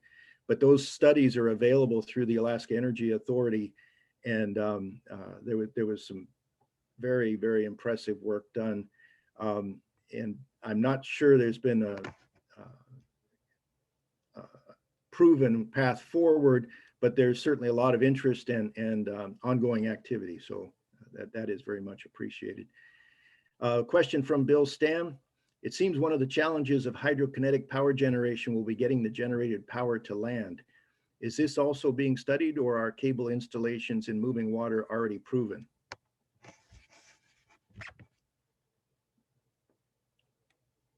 Anybody an expert on submarine cables? I'll let Jeremy take this one. Would say, yeah, it's a challenge. And probably the worst environment, or the most challenging anyway, is in river environments, because you never have a slack tide. Just actually laying the cable can be pretty challenging. Getting it to stay in place is challenging as well. So yeah, so I would say there's no experts on that in this forum. But having said that, there are folks who have done it before. You talk with McCartney and some of their subsea engineering firms, and they've at least made strides in this direction before. But it's definitely not cheap, and that's where you run into issues with the cost. Well, yeah, directional drilling to get around ice scouring on the riverbed and stuff like that. So yeah. So I actually would speak to that. Maybe the best example in the state is the 3 lines that run from Beluga Power Station to Anchorage across Knik Arm, which is one of the highest tidal resources in the state. And those lines have been there, I think 30 to 40 years. They're probably approaching the end of their useful life, and that the scouring is definitely an issue. I can't remember if they're 138 or 230 kV lines, or maybe a combination. But anyway, submarine cable technology is definitely, it works. I know AVEC, where Bill Stam is the CEO, had some bad experiences with submarine cable at Teller a few years ago, but this technology does work. And if somebody wants to look into it more, there's been a very good study done on interties for Southeast Alaska that has some excellent cost modeling for submarine cable installations. That's available through the Alaska Energy Authority. So there's a question from Seal Smith. Is ASEP looking at long duration pump storage hydropower in Alaska? Jeremy, Ben?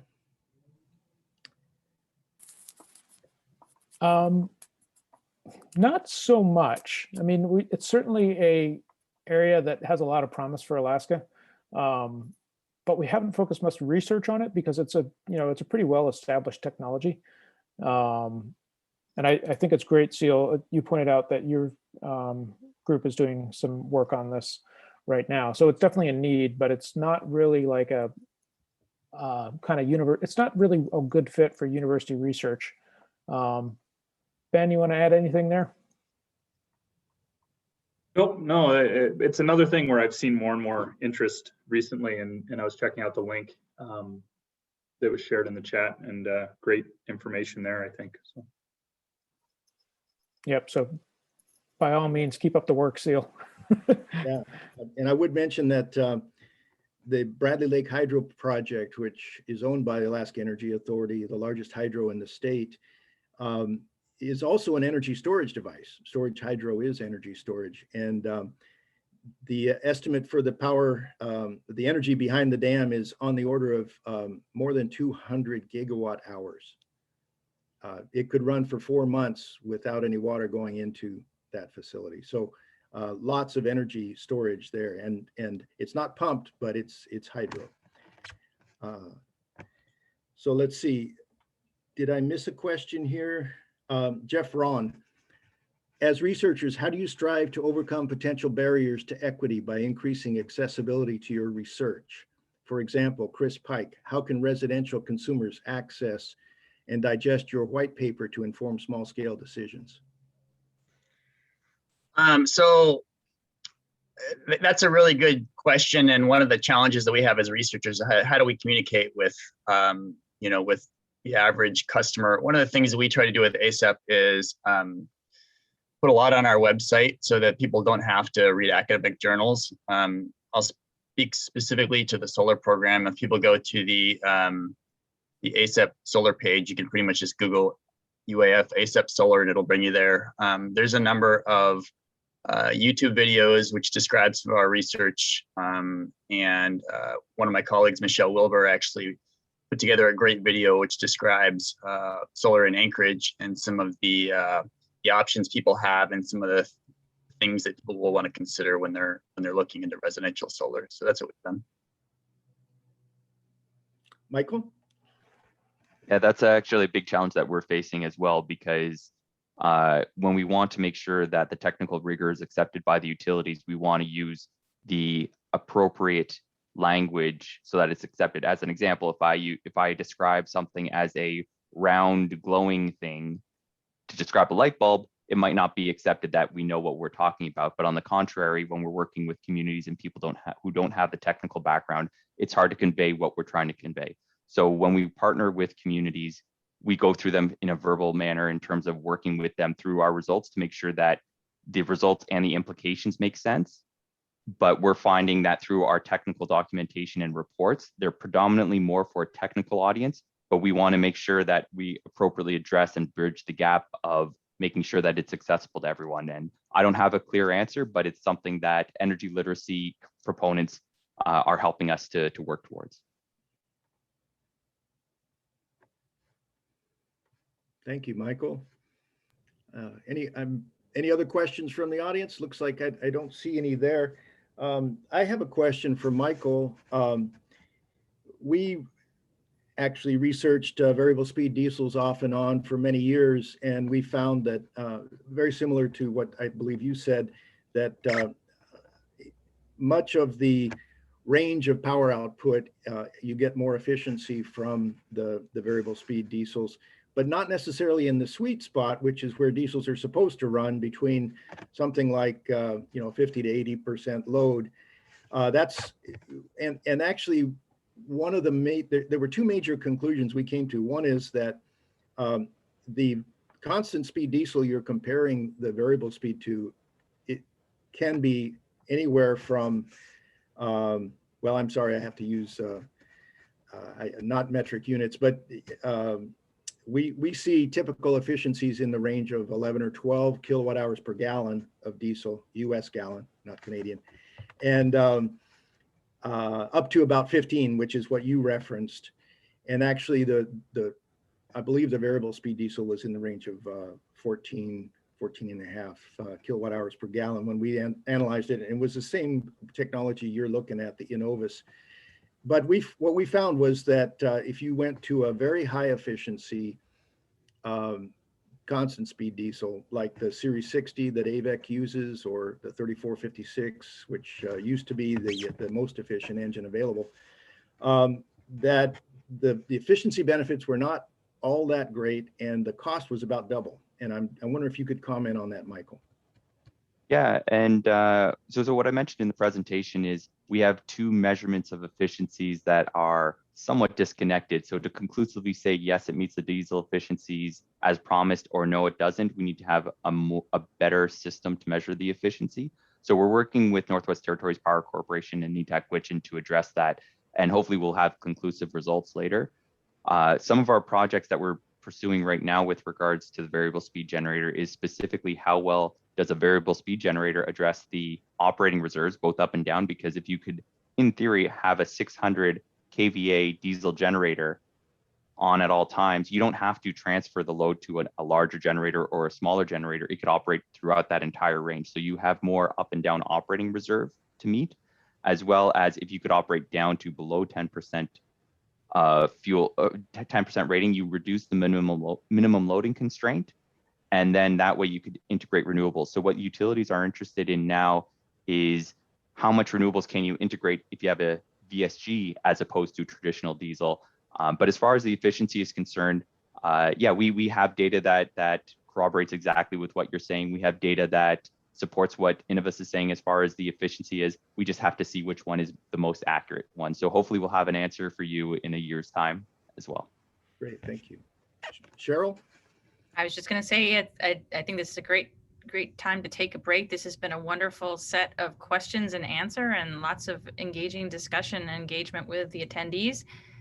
Thank you for moderating, David. Thank you all to the presenters. Those are great presentations. We're going to take about a 19-minute break and come back at 10:30.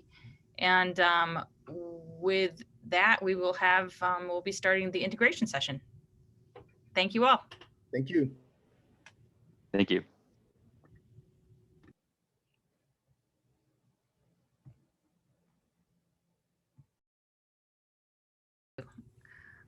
I want to welcome everybody back to the second and final session of day 3 of the Arctic Renewable Energy Sustainable Energy Research Conference. It's my pleasure to introduce this session's moderator.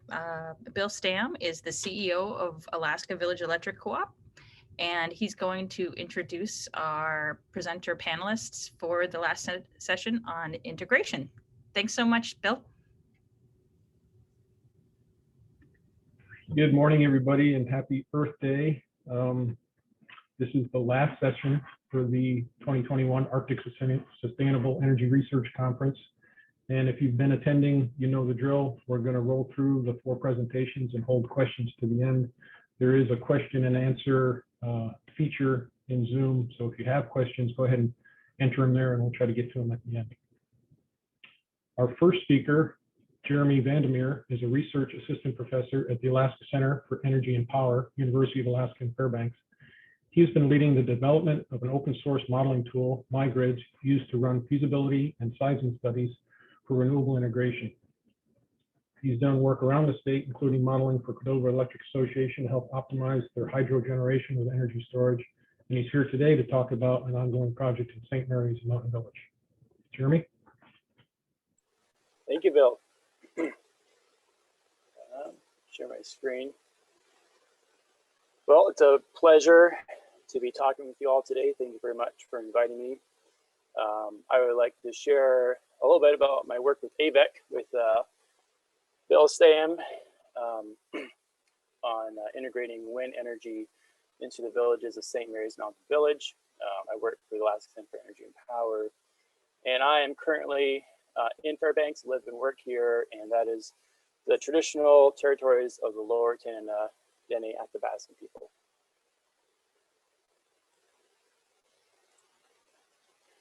So I'm going to start off by giving a brief overview of St. Mary's Mountain Village. I think I'm going to paint a picture that I think most of you are going to be pretty familiar with. It's a pretty common situation in rural most of Alaska and across the Arctic. St. Mary's Mountain Village are in the YK Delta on the Yukon River. They're located 20 miles apart from each other and around 60 miles from the ocean.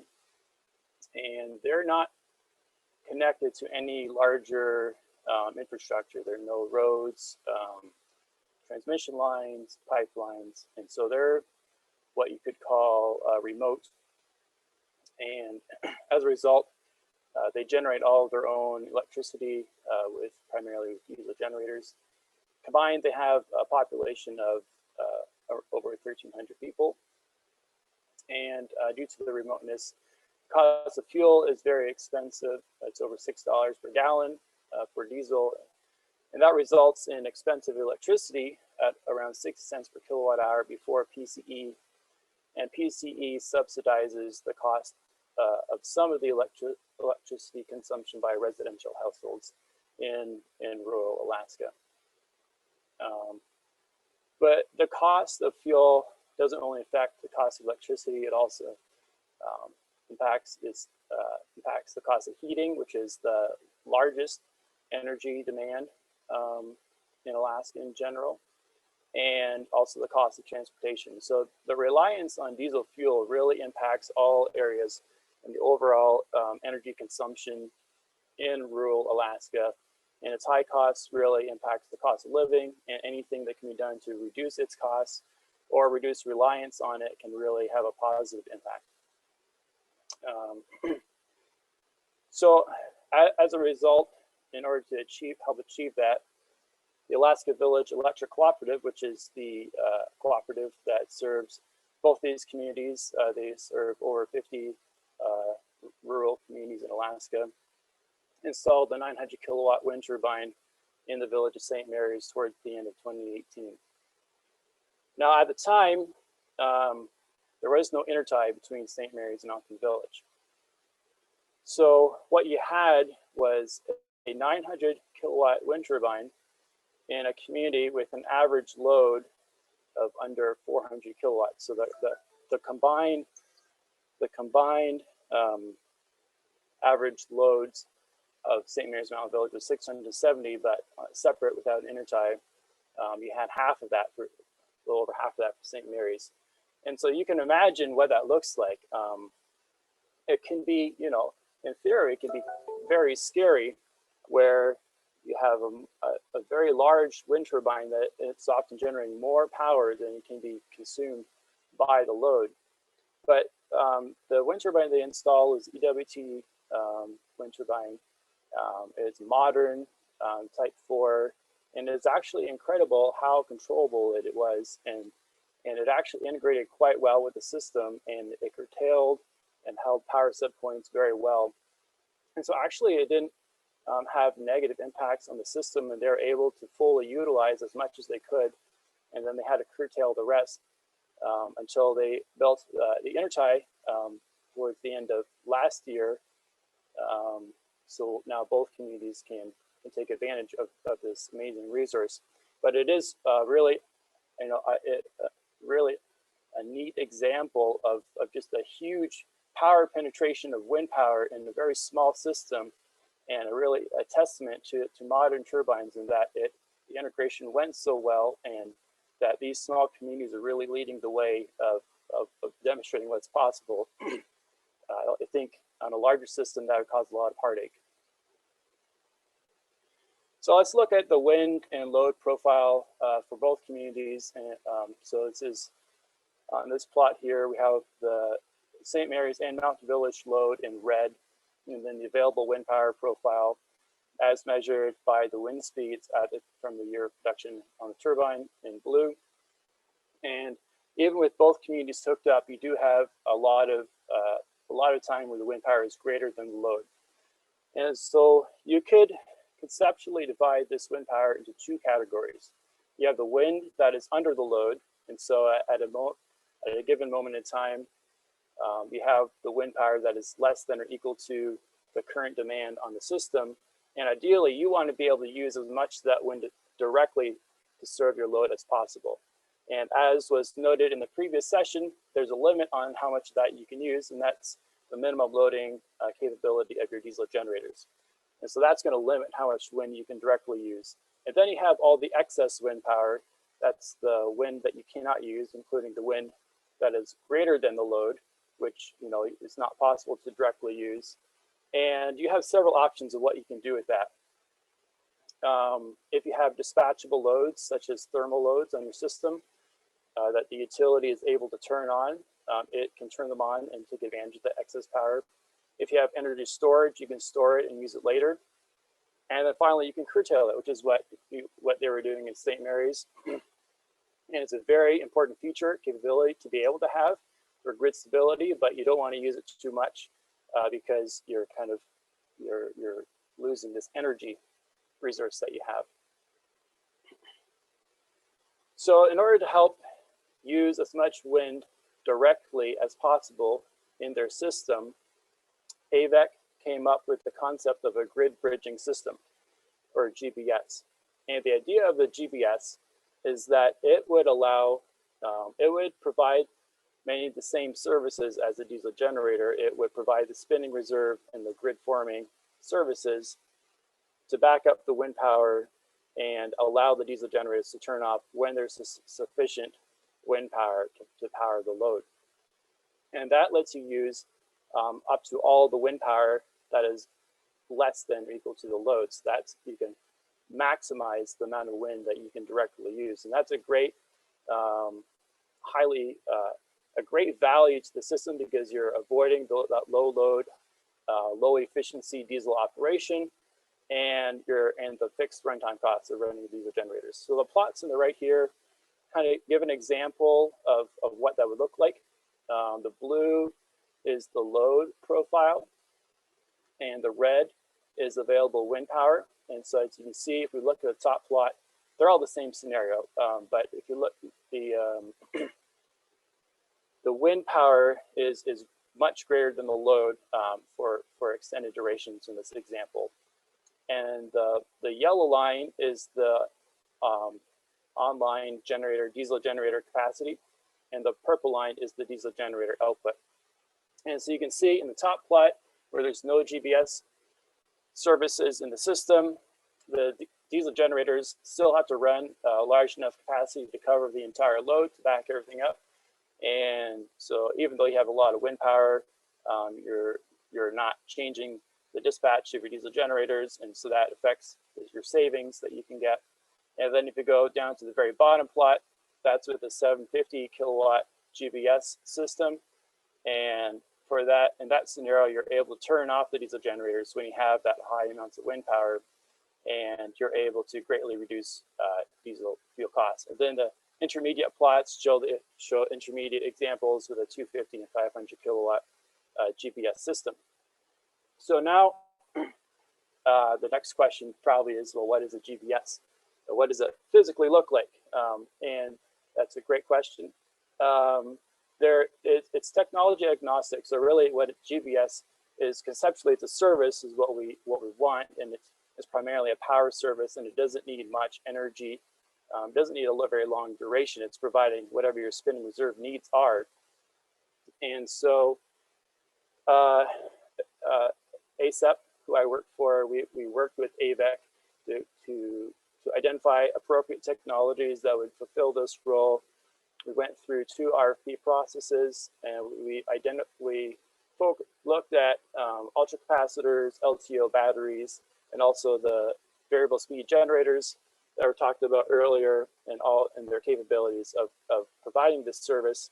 In the latest RFP that was released, we also included more conventional lithium-ion battery technologies, because even though they have a lot more energy capacity than we need, their price point and their standard commercial availability make them a pretty competitive option as well. And so that leads us to our second point on this slide, where if you have this extra energy capacity that doesn't you know, is not necessarily required for your spinning reserve purposes, you can use it to time shift. So that was one of the options for your excess wind energy, is time shifting excess wind power. And it's just a quick example, again, for the St. Mary's Mountain Village example of the value or the impact of time shifting versus providing spinning reserve. So on the left, we have the power capacity of the GBS and then the wind energy imported on the vertical axis, and the multiplier is 10 to the 6. So these are gigawatt hours per year. And you can see as you increase the power capacity of your GBS system that you're saving. You can see the savings in the amount of wind energy, the increase in wind energy that's being imported to the system. And then the red line on the very top is the maximum possible direct wind import. So that indicates all the wind that's under the load.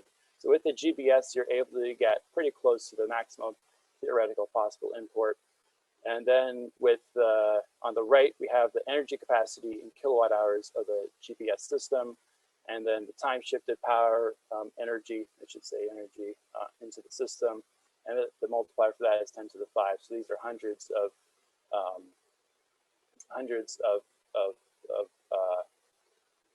megawatt hours. And so there is a much large, there is a lower, basically the point of this slide is that you, for the amount of, you have a much less increase in wind power import to your system, the wind power that you can use by adding per kilowatt hour of GBS or energy storage that you install compared to power capacity. And oh, I got to speed up here. I'll just quickly go over this slide here. Thermal generation, basically 1/3 of the fuel you burn to generate electricity gets used for electricity. It's possible for the second to grab another third of that fuel from waste heat recovery from diesel generators for thermal loads. And so that is commonly used. But what happens when you add these wind power or renewable energy sources and GBS to your system is that you reduce the amount of waste heat recovery from diesel generators, and that really impacts water treatment plants that have relied on that.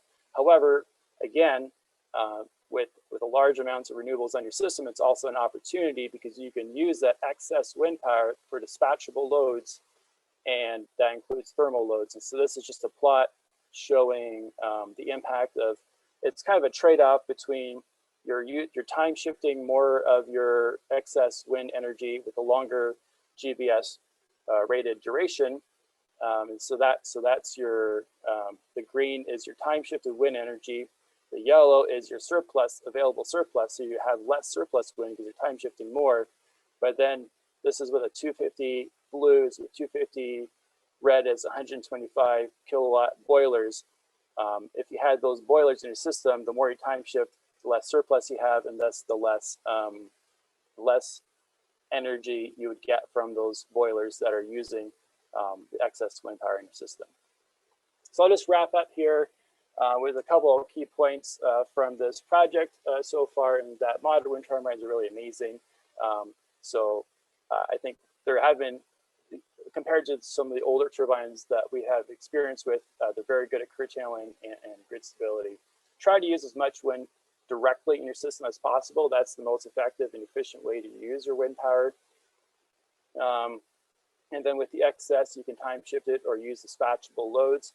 And there's a trade-off between the two of them, and that's an optimization problem. And then you really need to consider the impact and opportunities for thermal loads in your system. You're losing a resource from your waste heat from diesels, and how are you going to replace that? And with that, I'll say thank you very much, and thanks for letting me talk.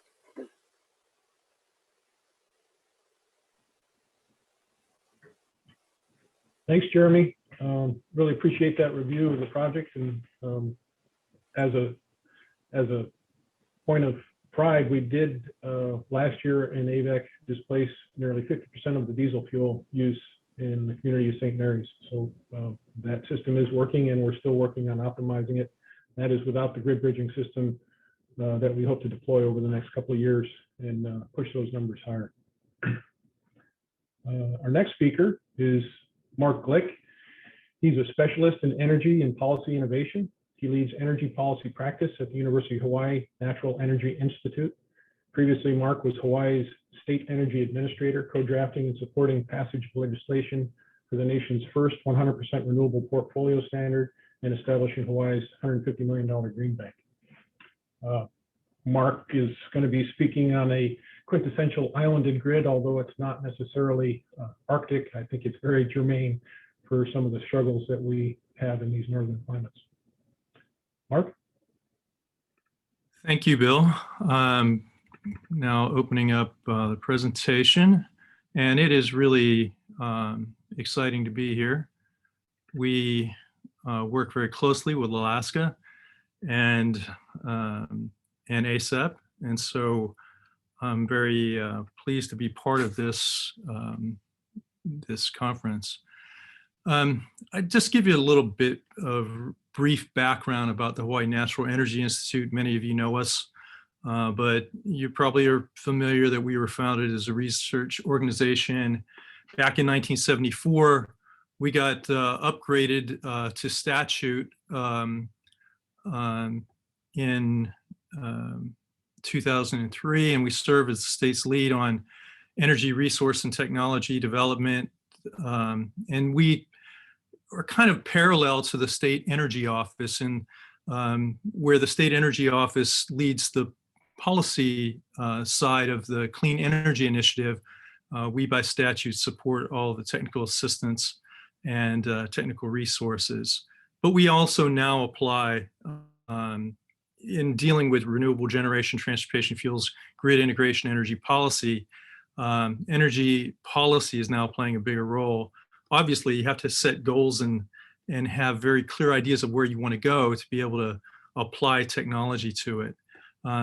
As Bill mentioned, I lead the energy policy practice at HNEI, and have a really good team of faculty, consultants, and students, including our environmental research and design laboratory. Some featured projects very recently. In fact, 2 days ago, the Secretary of Energy announced the first applicants of the 11 that are going to receive technical assistance under the U.S. Department of Energy's Energy Transition Initiative Partnership Program. ASEP is another one of the regional partners. Worked in Vietnam and actually all through Asia, but helped develop renewable portfolio standards there. And of course, worked on energy storage and building energy innovation economy, and have done a lot of really interesting things, obviously, in Hawaii as well. One of the things that, I'll be talking about the Hawaii Clean Energy Initiative and renewable integration in Hawaii. But obviously, in this conference, really wanted me to focus on the role of batteries. But just to step back for a moment, when we set up the Clean Energy Initiative in 2008 with an energy agreement between the state of Hawaii and the U.S. Department of Energy, we knew that planning was going to be really important. Scenarios, wind and solar integration studies were extremely critical. But then the next step was to institutionalize our financial policy and regulatory mechanisms that we need to have an energy transition. I think we've done a really excellent job of being able to layer many different policy frameworks, including renewable portfolio standards, energy efficiency portfolio standards, and of course, all of the supporting regulations needed to do that. But the third step, I think, is equally important, and that's to convene strategic partners. I've always said that Hawaii's one of the great charms of Hawaii's success has been our strategic alliances. So very critical, and I don't want to understate how important it is to not only have this body of laws and regulations, but you need to have a stakeholder alliance to be able to socialize and to implement the policies and to support them all the way through. What our challenges have been, and many of you are familiar with this, and you can see from this map of eight islands, with two of them being pretty much uninhabited, Ko'olave and Niihau. But we essentially have 6 isolated grids, and they're not interconnected at all. And predominantly, the energy use is on Oahu, the third island from the left, where Honolulu is, and the vast amount of population. And unfortunately, our generation resources aren't matched there. And of course, we have to deal with land availability, community acceptance. So you can see how in an environment like this, how batteries might be critically important. Our largest utility is Hawaiian Electric Company. And in its power supply improvement plan, that's kind of serves as its integrated resource plan. Our Public Utilities Commission always comes up with terms of art and changes the integrated resource plan moniker. And in 2016, it was called a power supply improvement plan. And the adjustments to best prices and costs were based on duty cycle of the battery energy storage systems. And that obviously influences design parameters, including the spacing of cells to better dissipate heat, and resulting in larger footprints often, and air conditioning requirements, and more frequent and deeper discharge of BESS requires replacement of battery cells more often in order to maintain output.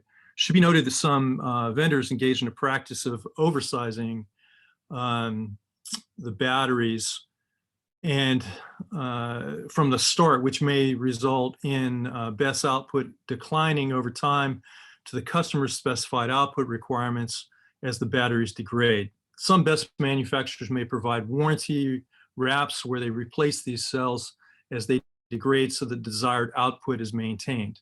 And you can see in this chart that also Hawaiian Electric's estimates of prices were extremely high. They came down and sort of estimated to come down to around 200. Of course, we're probably closer to 130, $140 now for per kilowatt hour for energy storage. So we're getting much greater benefits. I think the kind of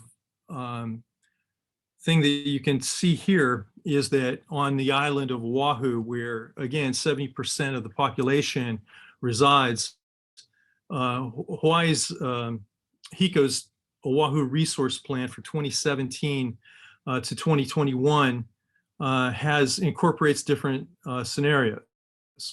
And in this plan, you can see that batteries play a big role. They were similar, they're high estimates of distributed generation PV in rates, but different in estimates of offshore wind and regulation battery energy storage systems. And among those variations, the post-April, what we call the post-April plan, incorporates 30 megawatts of additional grid scale onshore wind and 100 megawatts of 1 hour regulation BESS in 2020 and 100 megawatts of PV in 2021. Because the 100 megawatts of PV in 2021 this year exceeds the transmission capacity constraint for Oahu, HECO had to conduct further analysis to determine this precise amount and location of grid scale PV to be specified through the RFP process. But it did that quite well, and it came up with a whole series of wind, PV, wind, and BESS projects, as you can see here. Now, one of the things that I find extremely fascinating about these plans is that we were able to match the solar, in this case, these are all solar projects of the ones that were approved by the Public Utilities Commission for power purchase agreements. These range from 8 to 12 cents cost per kilowatt hour with the batteries storage solution. So we were able to get in Hawaii with higher costs of installation and so on, we were able to get extremely competitive costs of energy, solar and storage.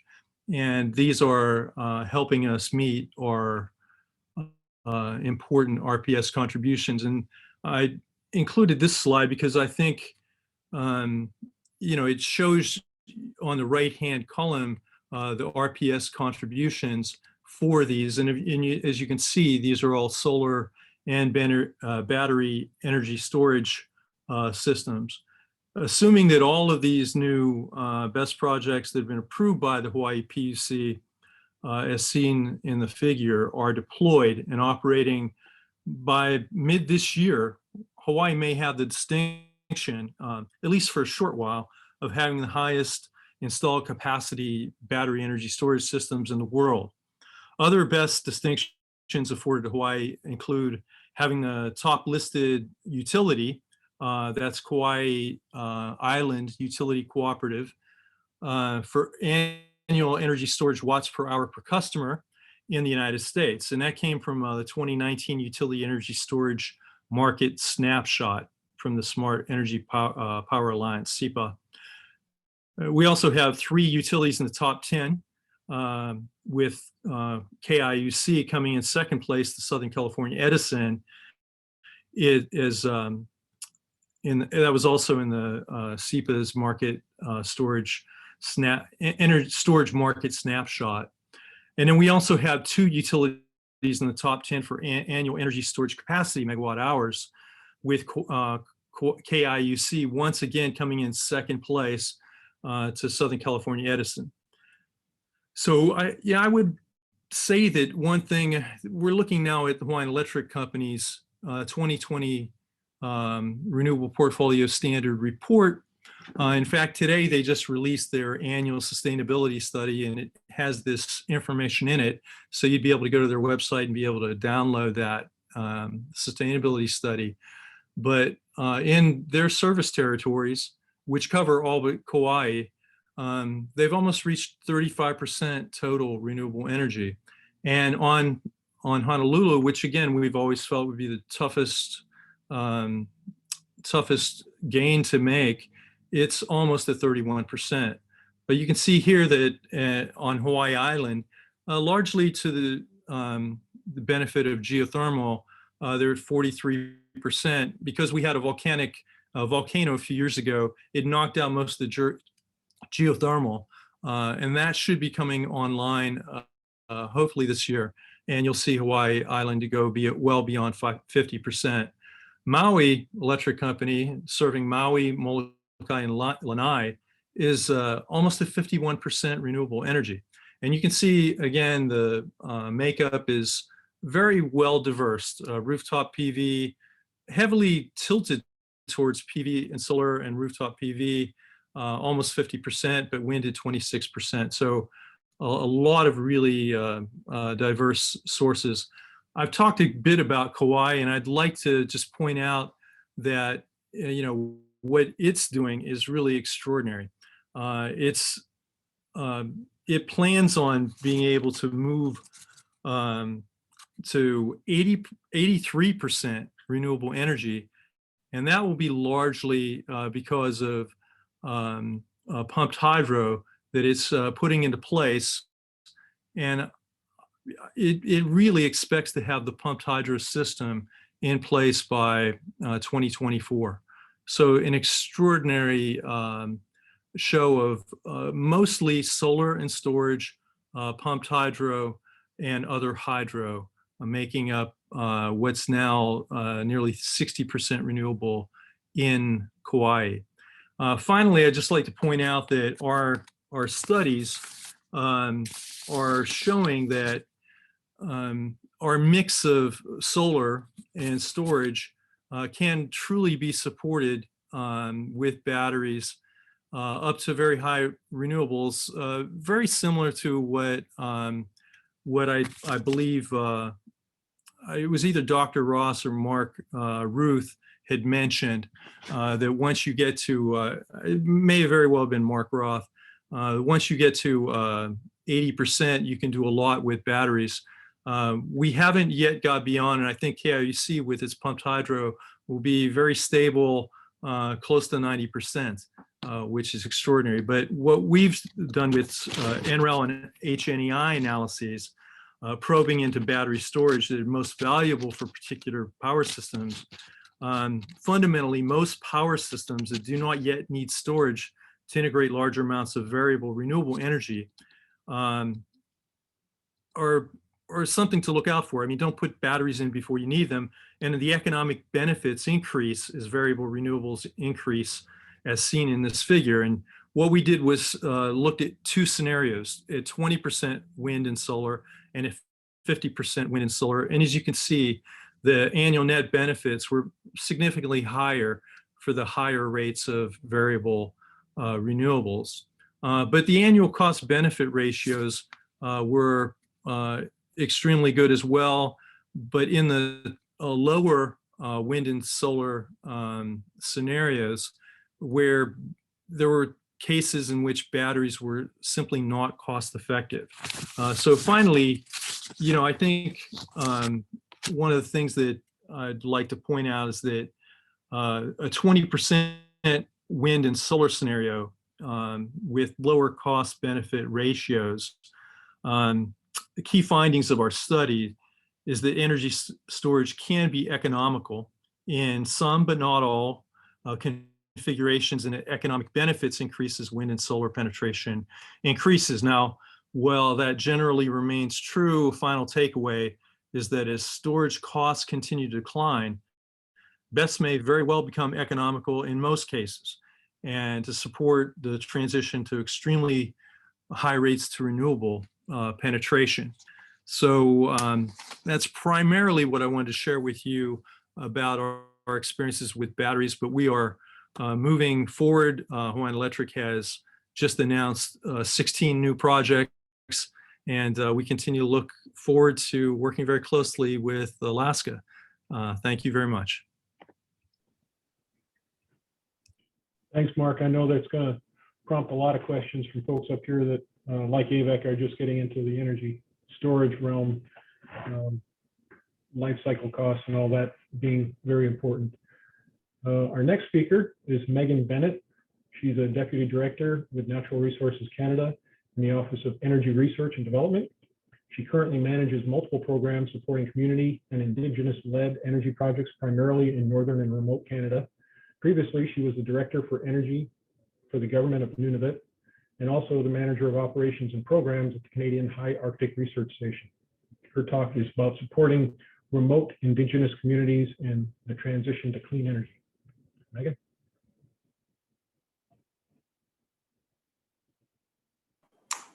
Thanks very much, Bill. My name is Megan Bennett. I'm very pleased to be joining from the traditional territories of the Kwanlin First Nation and Tan-Kwachan Council. Let me just get started.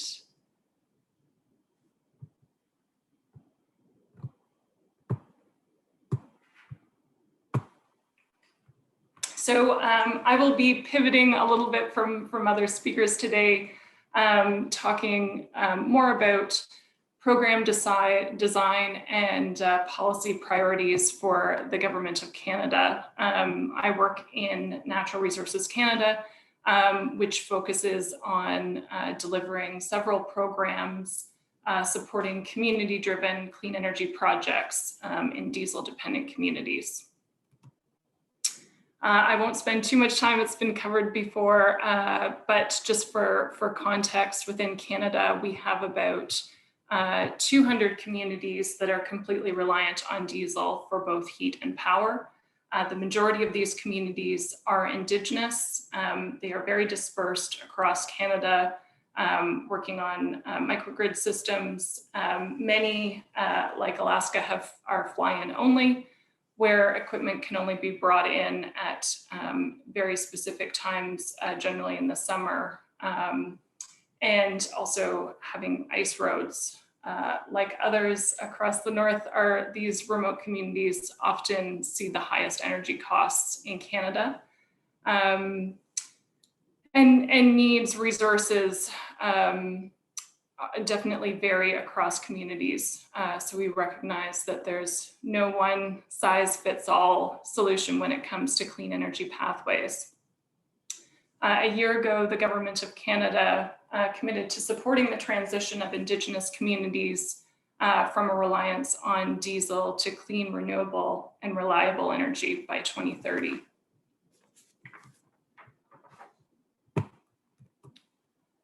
I know this has also been covered previously, but some of the research through our programming that we are doing is looking at the secondary community benefits that come from a move to clean energy projects. So recognizing that as communities undertake renewable energy projects, they increase their resources through revenue generation, job creation, increasing economic resilience. And these projects plus savings from energy conservation can then become very important revenue streams for other priorities in the community, such as health centers, improving food security, recreation centers, and so on.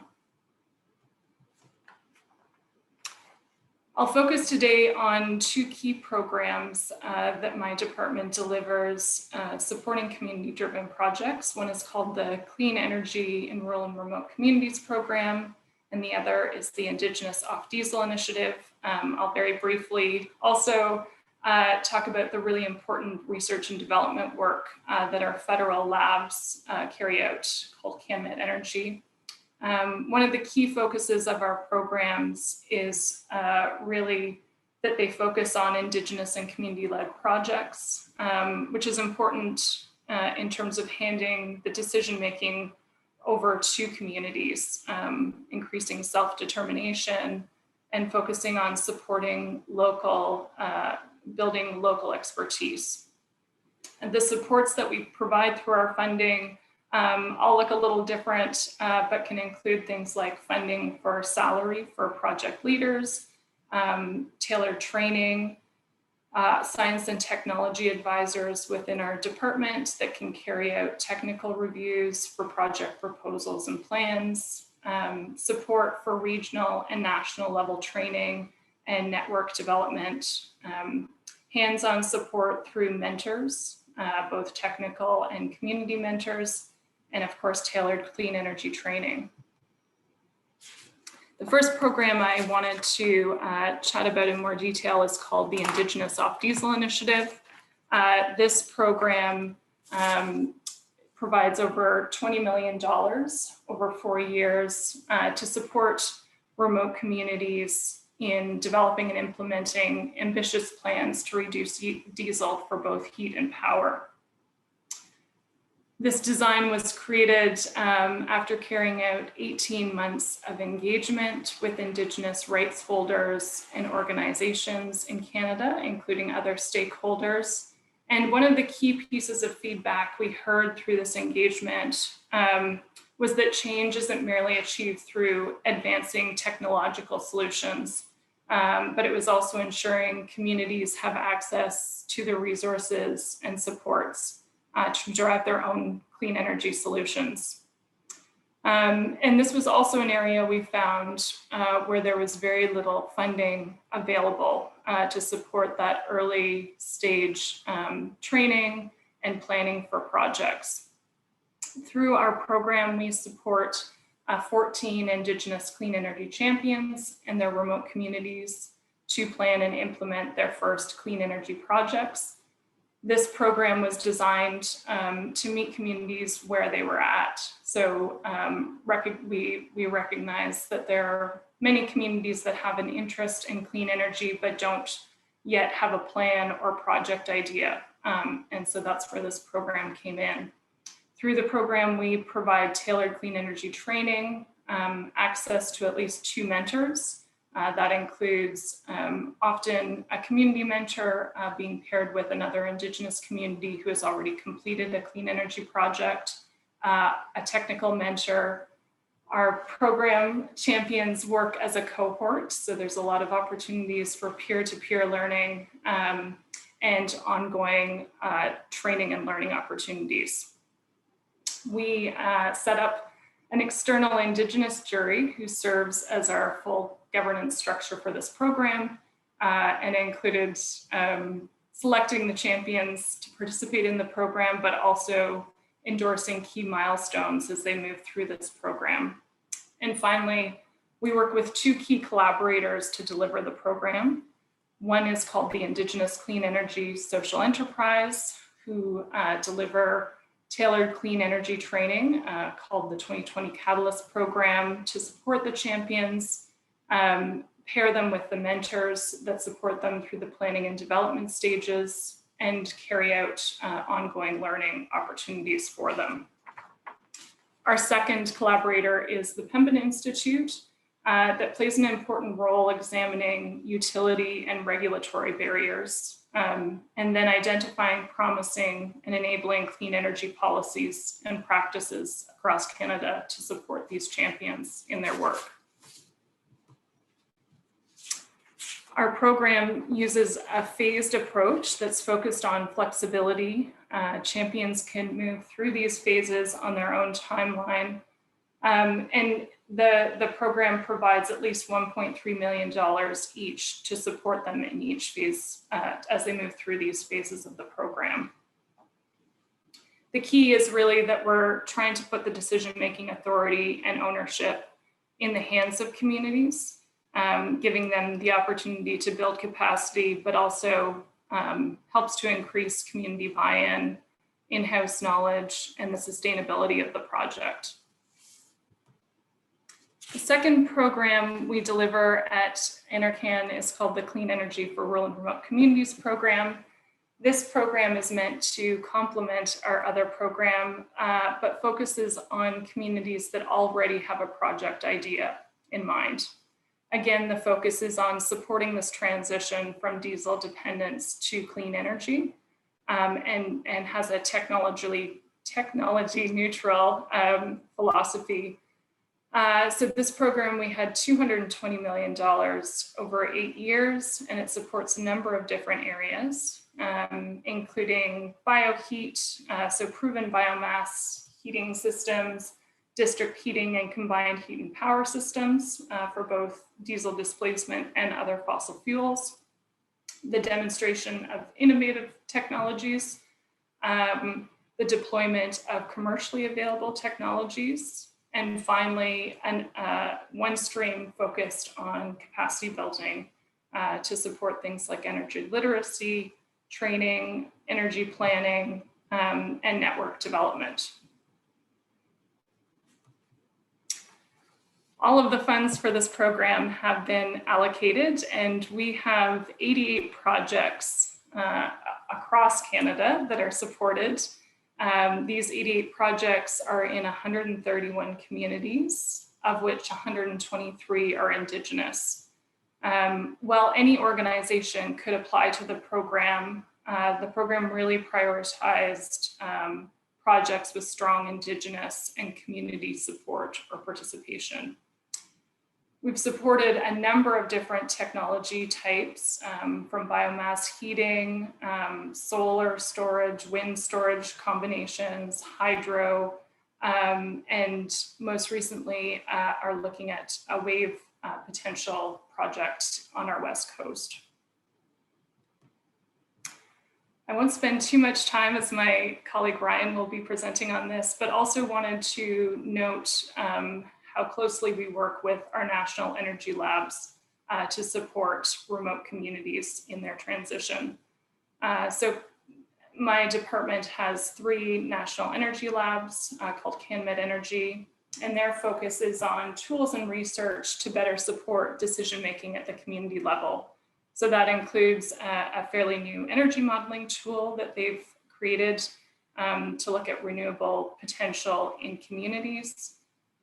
Many years of research looking at northern housing to optimize design and increase resilient, energy efficient and affordable housing.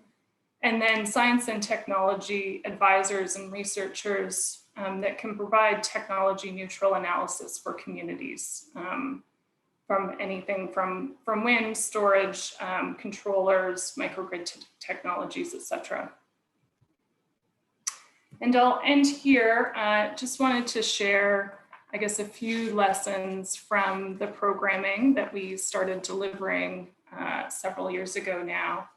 For us, I think the programming really underscored the importance of supporting and funding Indigenous and community-led projects.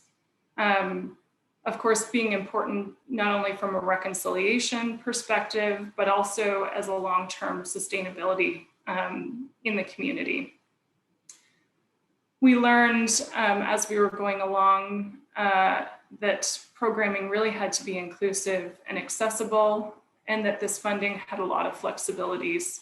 So that included having longer timelines for these projects, recognizing that logistics to get turbines into our fly-in communities can take a lot longer to plan and actually implement. Having up to 100% of funding available for a project, and that all stages of project planning and development are covered. Often we've found that there tends to be more funding focused just on the capital part at the very end to purchase technology, but very little upfront funding for planning and training. Ongoing and very early engagement with communities, a real focus on trying to move towards co-developing programs with communities so that the programs can meet communities where they're at and support them as they're working through all phases. And finally, our programming is really focused on relationship building, ongoing discussions and relationship building with the communities we work with. So that has helped tweak our design as we've moved along, but also looking forward and learning what other ways programming could better support these communities in their transition.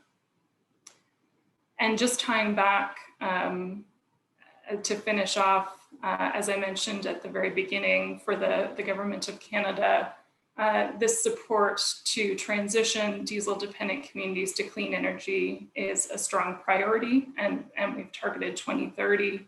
And so just recently, there was an announcement for another $300 million to support this area. We'll pause there and hand it over to my colleague. Thanks very much. Thank you, Megan. That's a great commitment from Canada and being focused specifically on rural and Indigenous communities. I really like that. Our next speaker is Ryan Kilpatrick, also from the Natural Resources Canada. Ryan is a research engineer. He's at CanMet Energy in Ottawa. I believe that campus is probably most similar to our NREL national lab here in the US. Ryan conducts research on wind power, forecasting, performance, grid integration, and assessment of renewable integration in northern and remote communities. We'll be speaking about modeling renewable integration in Canadian Arctic communities. Ryan.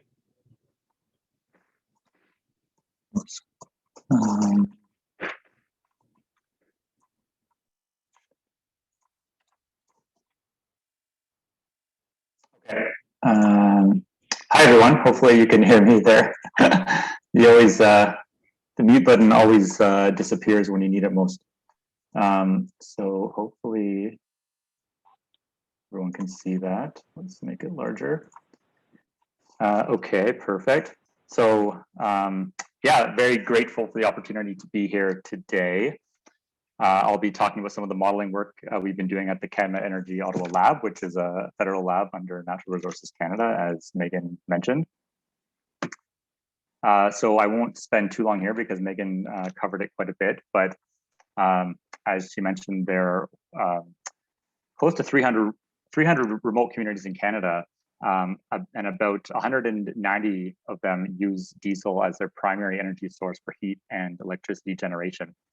And those are the communities that we are focusing on for our analysis. They're obviously located across the country. There's a remote community in almost every province and territory across Canada, and they vary widely in terms of their size, their energy needs, their accessibility. So there are many different variables at play. So we're really focusing our analysis on communities that are diesel dependent. They use diesel fuel for their primary energy source. They're not connected to existing natural gas or electricity grids, and there are no known plans to build transmission, which there are some in Ontario, for example, in Northern Ontario. So those are less of a focus for our analysis. But this work is really, the motivation for the work really comes out of the 2030 commitment and 2030 transition, diesel transition that Megan mentioned. So this is a great example of science policy integration. We're working at the lab to provide scientific insights and technical advice that can support evidence-based decision-making for programs and policies throughout the government. So the questions that came up that we wanted to try to answer were really, what is the technical potential for remote communities to transition from existing diesel sources into clean energy? And what is achievable by 2030 and at what cost?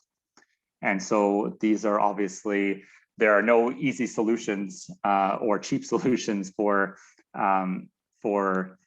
transitioning to 100% off diesel, but we wanted to start on this analysis and see what could be technically possible. So through that, we decided to develop a rapid, simplified analysis tool that would help us to look at both individual communities and the options for renewable technology pathways, and looking at communities in aggregate to inform some of those policy questions. And so that is how this tool we are calling the Remote Community Renewable Energy Analysis Tool, or RECREATE, came to be. So this is just kind of a framework of the architecture. It's a desktop-based Python application that we built. I won't dwell on here for too long, but this is just really showing that we're taking in a large amount of information on community, like their location, population, annual fuel use, diesel generator sizes, and combining that with local environmental information like wind and solar data, and then allowing a user to run through different configurations and save the results. And so we developed a graphical user interface that looks like this. And so you can see there's a list of communities that someone can select. It will populate it immediately with all of the available background information, and then I'll allow a user to quickly analyze different types of scenarios when it comes to wind and solar configurations, number and sizes of turbines, different losses, different curtailment regimes, things like that, and output. And this is all in an hourly time series basis for a representative year, but then output different variables like the total expected diesel fuel displacement, renewable energy, electric generation, net load, things like that. So this is, this type of analysis is certainly possible with many existing commercial tools, whether that's the System Advisor, Model SAM, or Homer, or RETScreen. But there's a few different reasons that we wanted to build a customized tool. One of which is that we wanted all of the existing information for communities to be available really with one click, and to at a high level be able to run through different options very quickly. There is an existing database of information on remote communities that has been collected over many years in Canada. And so we wanted to plug into this existing database and then build renewable technology simulations on top of it. The second reason is that it allows us to do automated analysis across across all of the communities, all of the 190 communities that we're examining, and run through many different types of simulations with different parameters and run sensitivity analysis all in a very rapid way, and allow us to collect all of this information, aggregate it, and report on it, and use that to inform policy questions as they come up. And I would say the third and final reason is that for some of the communities that Megan mentioned that are really kind of just starting at an early entry point into thinking about community energy planning, and taking the first steps towards thinking about clean energy projects, this platform provides a simplified early entry point, and into that type of analysis, where the community may not have all of the information they need to really effectively use some of the more detailed design tools that are out there. And that could come later once they kind of look at a high level and see what options may be worthwhile in investigating further. So currently this is an internal tool. There's no concrete plan to develop it into any type of commercial application or anything like that. It's possible that it could become a library in an existing tool that really brings that Canadian remote community angle, so other researchers can use it, but that's still to be determined. So just kind of going through some of the questions that we've looked into so far. So on an individual community basis, the question of what communities can achieve different levels of renewable electricity penetration without storage based on their local resource. And so we can make some plots with different penetration targets and quantify the amount of expected fuel that could be reduced under each of these scenarios. And so on the left is an example for solar, and on the right is an example for wind. We can also look at how many communities can achieve different levels of renewable electricity penetration without storage. And so you can see that, not surprisingly, many communities can achieve penetrations in the range of 5 to 15, 20% fairly easily, more so for wind and less so for solar. But there is a benefit to combining wind and solar, given some of the complementary nature of the technologies, and you can see that pretty clearly in the green bars, especially in the 15 to 30% ranges. We're starting to look at economics quite a bit, and again, this is all a very high level analysis, and we do plan to run some sensitivities with different parameters, and of course recognizing that the situation varies across communities and under different circumstances, but we wanted a starting point of just some baseline analysis. So we collected some of the project costs from the approved projects that under the Clean Energy for Rural and Remote Community program that Megan mentioned, and we're using those in our analysis right now. And we hope to, as more and more projects are built, to get more actual installed costs and continue to use those to refine our analysis. But just as a starting point, we're using some of these installed costs for different sizes of projects for wind and solar, as you can see there. And so then we can look now at trying to estimate levelized cost of energy for different penetration rates. And you can see kind of a trending downward as penetration increases and the project sizes get larger. But of course, there are fewer and fewer communities that can achieve those high penetrations. To really achieve a high penetration, a community has to be large enough, has to have a large enough load, and it has to have a strong wind and or solar resource. And so there are fewer and fewer communities that have that combination as you increase the penetration. And so you can see I think I have a zoomed in version here. Yeah, so the median costs are typically in the $100 to $400 Canadian per megawatt hour range, which on the right you can see, like I just brought up some of the Lazard costs for projects in the south and converted to Canadian dollars, but that we're looking at least a 2 to 3 times multiplier and a 6 to 10 times, sorry, for wind, and a 6 to 10 times multiplier for solar.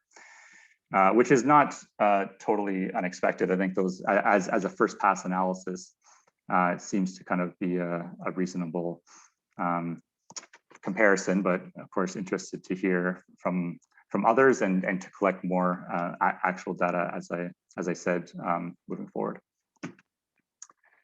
And then we can look at what the total cost would be for implementing the highest possible penetration from a technical point of view in each community. And so that's the graph on the left here. And then we can also look just kind of as a curiosity, looking at the total cost of achieving 20% penetration for communities that are capable, and kind of averaging that for all communities, just to kind of get a representative sense.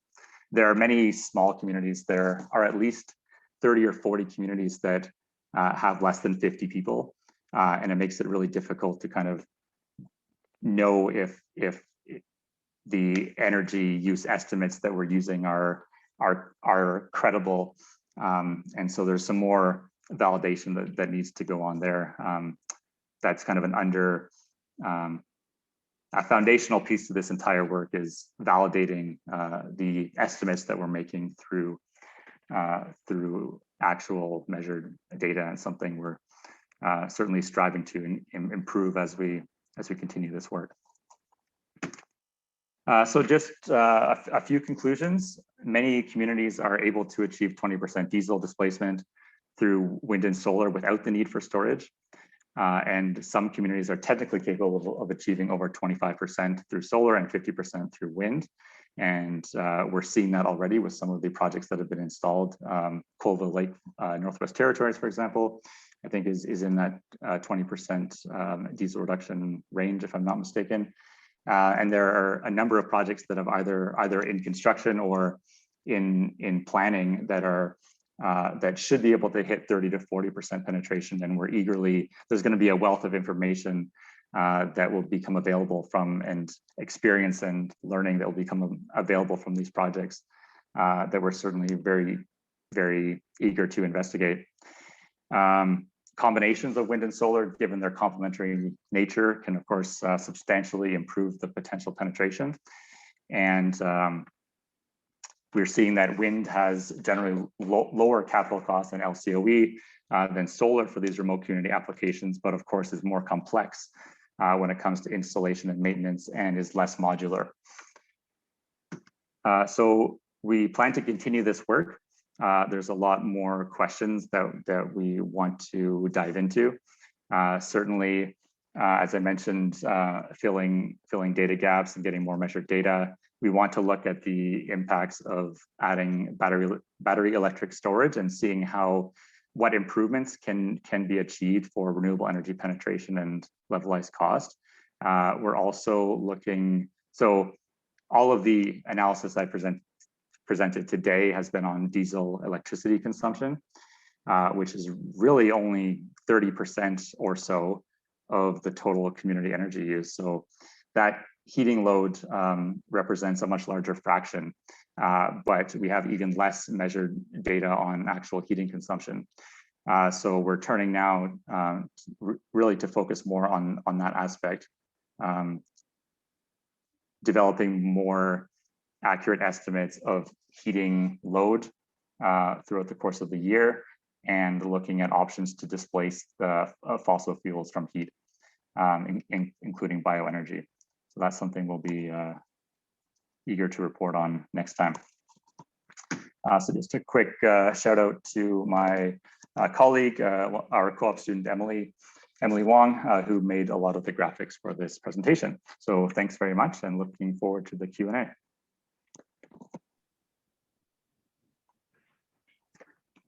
Thank you, Ryan. I'm certainly eager to see you test out that model, and would be very anxious or interested in getting a bootleg copy if you're not going to share it commercially. We'll bring all the panelists back up now if everybody would rejoin the conversation, and we'll go through some questions. Looking at the Q&A, it looks like Megan really stirred some interest from folks, and we'll get to her questions here in a little bit. There was an observation about one of the early slides from Jeremy and the first presentation about the fuel cost in St. Mary's. That was really an indication of retail fuel cost, or what it would cost a residential consumer out in St. Mary's. AVEC buys in bulk, has large storage and those sorts of things. Our actual cost for fuel last year was below $3 a gallon. But just to clarify that. There was a question from Mark Glick asking about what the regulatory and policy environment is, if he foresaw room or what the appetite is for independent power producers on small grids in Hawaii or other locations. Yeah, and I did provide a partial answer to that. I think you know, I'm not sure if the question anticipated you know, something broader, you know, like something to displace, for example, the utility, you know, to operate microgrids and that sort of thing. We haven't gone that far, but definitely in terms of IPPs to meet generation capacity needs, I would say that's the strong preference of the Public Utilities Commission now, is to certainly move away from utility doing that, which has been its position for quite some time, but to truly have the most competitive, cost competitive price possible from a variety of sources. I hope that answers the question. Thanks. There was a question from Pierre LeBlanc for Megan.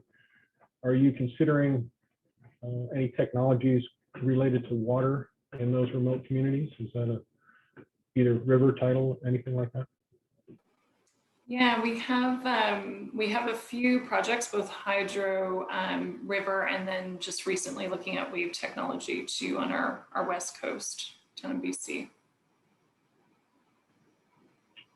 And I know folks have typed in answers already to these. I'm just running through them to make sure that everybody online or listening in may be able to get the benefit.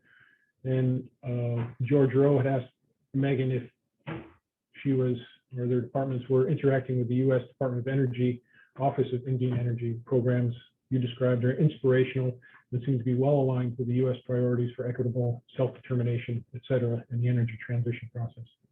Is there collaboration going on between U.S. and Canada in that region? There's certainly interest, as I think you know, we're well aligned now. We had reached out when we were actually developing one of our programs, the Indigenous Off Diesel Initiative. So I talked with colleagues there, but George has already reached out, and we'd be very happy to connect to talk more about this. And from Alexandra Millette, given your programs, this is again from Megan, given your program's efforts in transforming typical program design and implementation within the federal government, are there efforts to change programs more broadly within, I'm not sure what that abbreviation is for, maybe that's a Canadian specific, within the GOFC. I've also heard from Northerners that the general government programs just don't account for Northern realities. Yeah, I think we have a new, I guess, climate change framework that I think is trying to better respond to this request for flexibility, supporting self-determination as well. So I do see that changing. I would say there's always that challenge of timelines in wanting to get money out to projects right away, and that can be a challenge when you need a few years for a project to be planned and developed. So I often see that as being a challenge, but we sit on multiple, I guess, interdepartmental working groups focused on trying to think through some of these changes for programming as well. Here's another question from George Rowe for Ryan. The tool you shared and the analysis supported by it were super interesting. As we look at increasing renewable energy penetration, how are you assessing resulting impacts on resilience? So here I'm kind of assuming that resilience is referring to like reduced risk from fuel transportation and availability or cost, or the risk of fuel shortages or outages, I guess. But regardless of exactly how you define resilience, we're not currently quantifying those benefits in this analysis. It's more of a qualitative driver or motivator for the work. But it's a point well taken, and it's probably something that we should be exploring more. There's a question from Michelle Weber asking, should ASAP or another entity develop a recreate-like model for Alaska communities? How much did it cost to develop the model, and how long did it take? Yeah, I mean, we don't have a huge budget. I guess to answer the second question, most of the development of the tool took place within about a year, and it was building off of previous work that we've done. And like I mentioned, we had access to this remote community energy database with a lot of existing information that we were able to build on top of. And there's also a lot of existing tools and libraries that we were able to plug into, like we're using, for example, the PySam wrapper developed by NREL to do some of the solar calculations. And that, so that from that point of view, like that was one of the reasons we chose Python, because there are so many existing tools and libraries that you can connect to. So from that point of view, it was mainly, you know, one or two full-time staff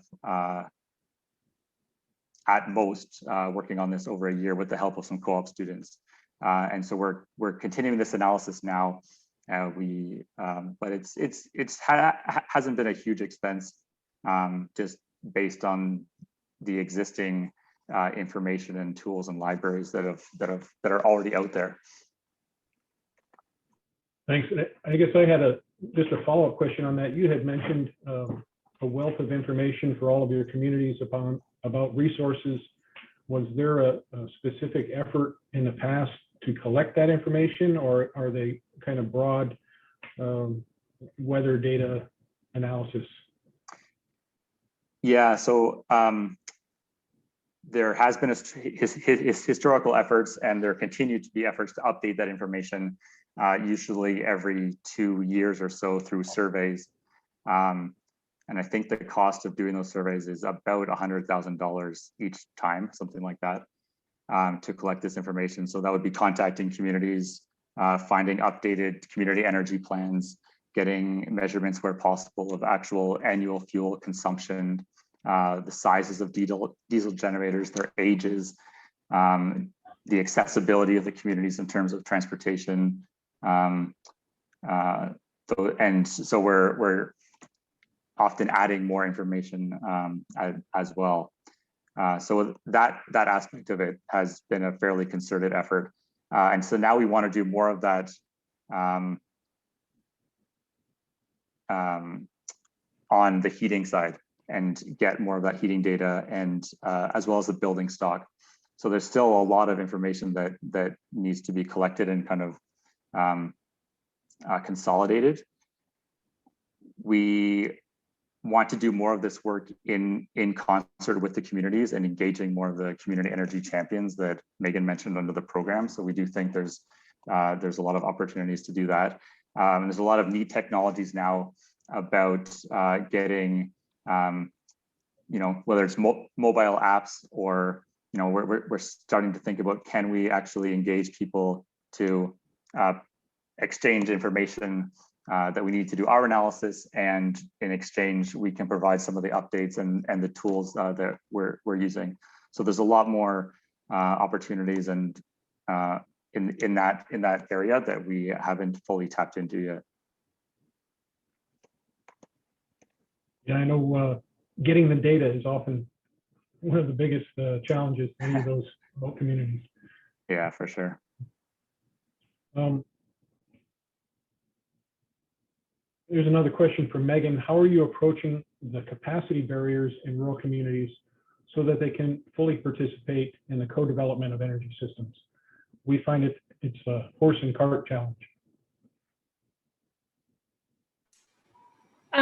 Yeah, I think really trying to tailor some of the supports based on where the community is. So our first program that I presented on, the Indigenous Off Diesel Initiative, it was really tried to respond to communities that have expressed an interest in clean energy, but didn't really have a plan or idea in how to carry it out. And so really it's kind of very close hands-on support so that we can respond to real-time barriers or challenges that they face when they're trying to do this planning and development in their communities. And I've really found this cohort model where there's a lot of peer-to-peer learning. So, you know, here's what I found in my community that really helped when I faced the same barrier.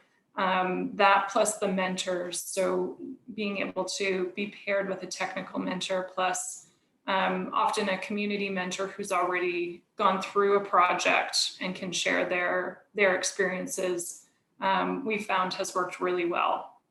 I think our challenge is still the timeline of our program. We only have 4 years, and certainly COVID has impacted communities' ability to come together, to talk about projects, to plan together. And so we're trying to adapt on the fly as well, and support the champions as they kind of move through all of this. Yeah, I think that's an interesting point. You also mentioned about one of the takeaways was having fully funded programs and knowing that you've got a short timeline in which to spend your money, or you've only got partial funding, can certainly be hurdles in completing a big picture project like that.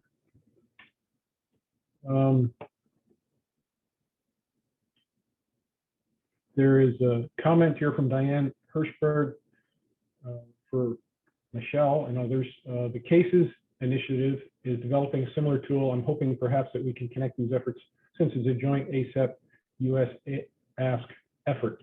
I'm not sure if that's an answer or just a comment. One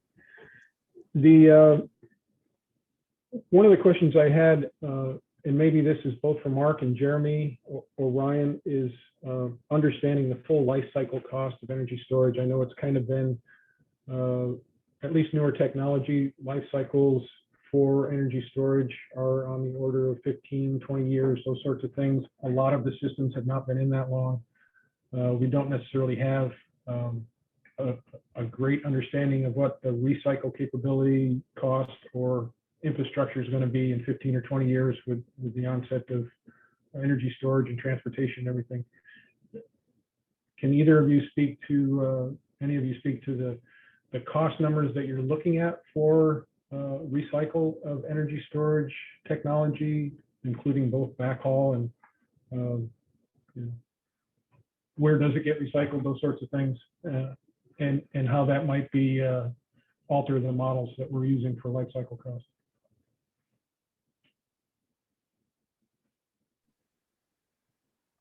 Mark, do you know? Well, I was going to throw in a bit of a curve and talk a little bit about the pump hydro cost, which is kind of a one-off. But if you're able to, if you have, like in our case, because we had a lot of irrigation because of sugar plantations. So I don't know if there's anything in Alaska that's synonymous with this, where if there were irrigation systems that were in place and you had these long troughs of water, and you had, existing reservoirs, we were able to save a lot of money, and that's how we were able to get to, I think, a $71 per megawatt hour price that the utility would pay for this over 25 years. And there's also capacity payments for these capital costs that I'm talking about at roughly about $9 million a year. So in essence, I think if you're able to package kind of clever storage options, and I think the question is probably about lithium ion, but you can come up with something that can really deal with kind of firm power extremely well. So I just thought I'd throw that in there because I was so fascinated with what Kauai Island Utility was able to do and how many pumped hydro projects they went through before they found one that they could kind of make economical. Yeah, I mean, I think for us, I mean, we have to go off the cycle life projections from the vendor and its year life as well, and it's kind of a trust exercise. They're very confident when they give you that estimate, but then when you want to guarantee a warranty on the system, you got to pay for it, and so it makes you, it's kind of like, well, you're so confident. But I think for them, they're not even that sure because they don't have that long, because they're always developing the new technology, new chemistry, and so they might not even be 100% certain how long it's going to last. But I think for the systems that we have installed and have some years on, like lithium battery technologies,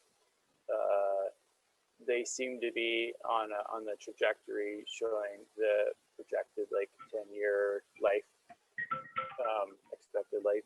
So they seem to be working. Thanks. Well, we are at almost 5 minutes to the hour, and I've been told I have to have a hard cap so folks can wrap up the entire conference. I really appreciate all your time, and the presentations have been very informing, and I'm sad to see the conference come to an end. It's been great for all the different sessions. Cheryl? Great, thank you so much, Bill. And I'm glad to hear that. I'm going to go ahead and share my screen. I've just got some wrap-up remarks, and because I think people are going to start dropping off for lunchtime, I just want to remind people that there's going to be a survey that pops up after you get off Zoom, and also it will come to your email that you registered under. Please answer it. It will be very helpful to us for future efforts, and we're going to also try to distill down some of the input we get from folks on this so that others can see it, and they'll be on the website at arctic.gov. I just wanted to say a few remarks to wrap things up.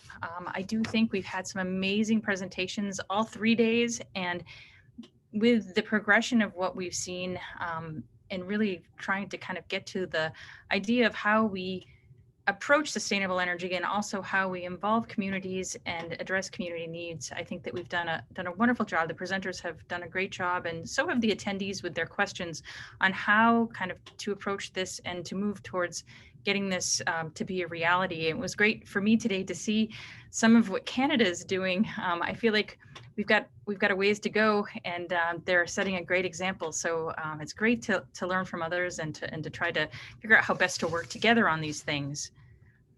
I did want to also talk a little bit about the Climate Leadership Summit today. There were some announcements today, and I think that many of you have probably already seen them, but Biden announced today that the U.S. will be working to cut greenhouse gases by 50 to 52% by 2030. And that is way more than what was announced by the Obama administration. So it's quite aggressive, and it will be highly transformative to the way our homes and goods are manufactured. And we've also heard, in response to this announcement, the S&P Global, which is the #1 provider of independent updates on financials, and data on financials. They said today, and I'm going to quote them, that utilities have a relatively clear path to decarbonization through renewables and storage, and they warned that there are risks to the global economy should efforts to address climate change and risks fail. So it's really, it's getting kind of outside of the research realm. However, sometimes what you need to catch folks' attention is kind of grabbing them by their financials. And this coming from the S&P is huge. So the financial markets have noticed. And to me, this timing is amazing because there are folks that are very focused on this. And we've got an administration that's really coming up with plans and ideas to move forward for eliminating these, to advancing jobs and infrastructure and really reducing carbon emissions by 2050. And I'll also note that China has also jumped on the bandwagon and has talked a bit about strive to peak emissions by the end of this decade and reaching carbon neutrality by 2060, which is something that we haven't heard that much from them before. So it's great. It's great to hear that. Let's see if this will let me switch here. I did want to touch back on our deliverables. The website is up here. It is arctic.gov and it's under the Arctic Sustainable Energy Research Conference. If you just go to arctic.gov, you'll be able to find it. If you scroll around through our working groups, the Renewable Energy Working Group, Arctic Renewable Energy Working Group is under one of our drop downs. We will be coming up with some information on research gaps and needs. There'll be a white paper that will be posted on our workshop site, along with individual presentations and a video recording of the proceedings. Additionally, we have heard from some folks that were attendees that they would appreciate having the question and answer transcripts posted. And we're going to see what we can do about that. I know that they are definitely saved. We'll just have to get them into some sort of format that makes them readable. So we'll try and get that posted as well. I already mentioned the post-conference survey. Please take that, and we would really appreciate your input. And then last but not least, I would very much like to thank our partners, attendees, presenters, and also the planning committee. So our partners, Cold Climate Housing Research Center, NREL, ANTHC, and ASEP UAF. They've provided a ton of support, both in planning and financially, for this workshop. And the Arctic Research Commission thanks them. And the planning committee members, including Sherry Stout, Bruno Gruno, Carolyn Kozak, Loeffler, Dustin Madden, and last but not least, Tim Leach, who was our kind of contractor coordinator, did a ton of work in making this happen in a very short period of time. I thank you very much. It was a pleasure working with you, and I do it all over again in a second. And then finally, I want to leave you with something funny. Earlier today, I received an email from Santa Claus. And Santa Claus wanted to let us know that he was watching, and that he was enjoying the conference. I hope that by the end of this, he will come up with a plan to leave a liter of biofuel in every naughty person's stocking as opposed to coal. So anyhow, that's my wrap up. I thank you all, and we'll see kind of how this goes into the future, and perhaps we'll have another one of these if it's necessary in the future. So with that, I wrap up the conference. We're right at 12 p.m. Thank you all for attending. And yeah, we appreciate all of the input and effort that went in. Thanks so much.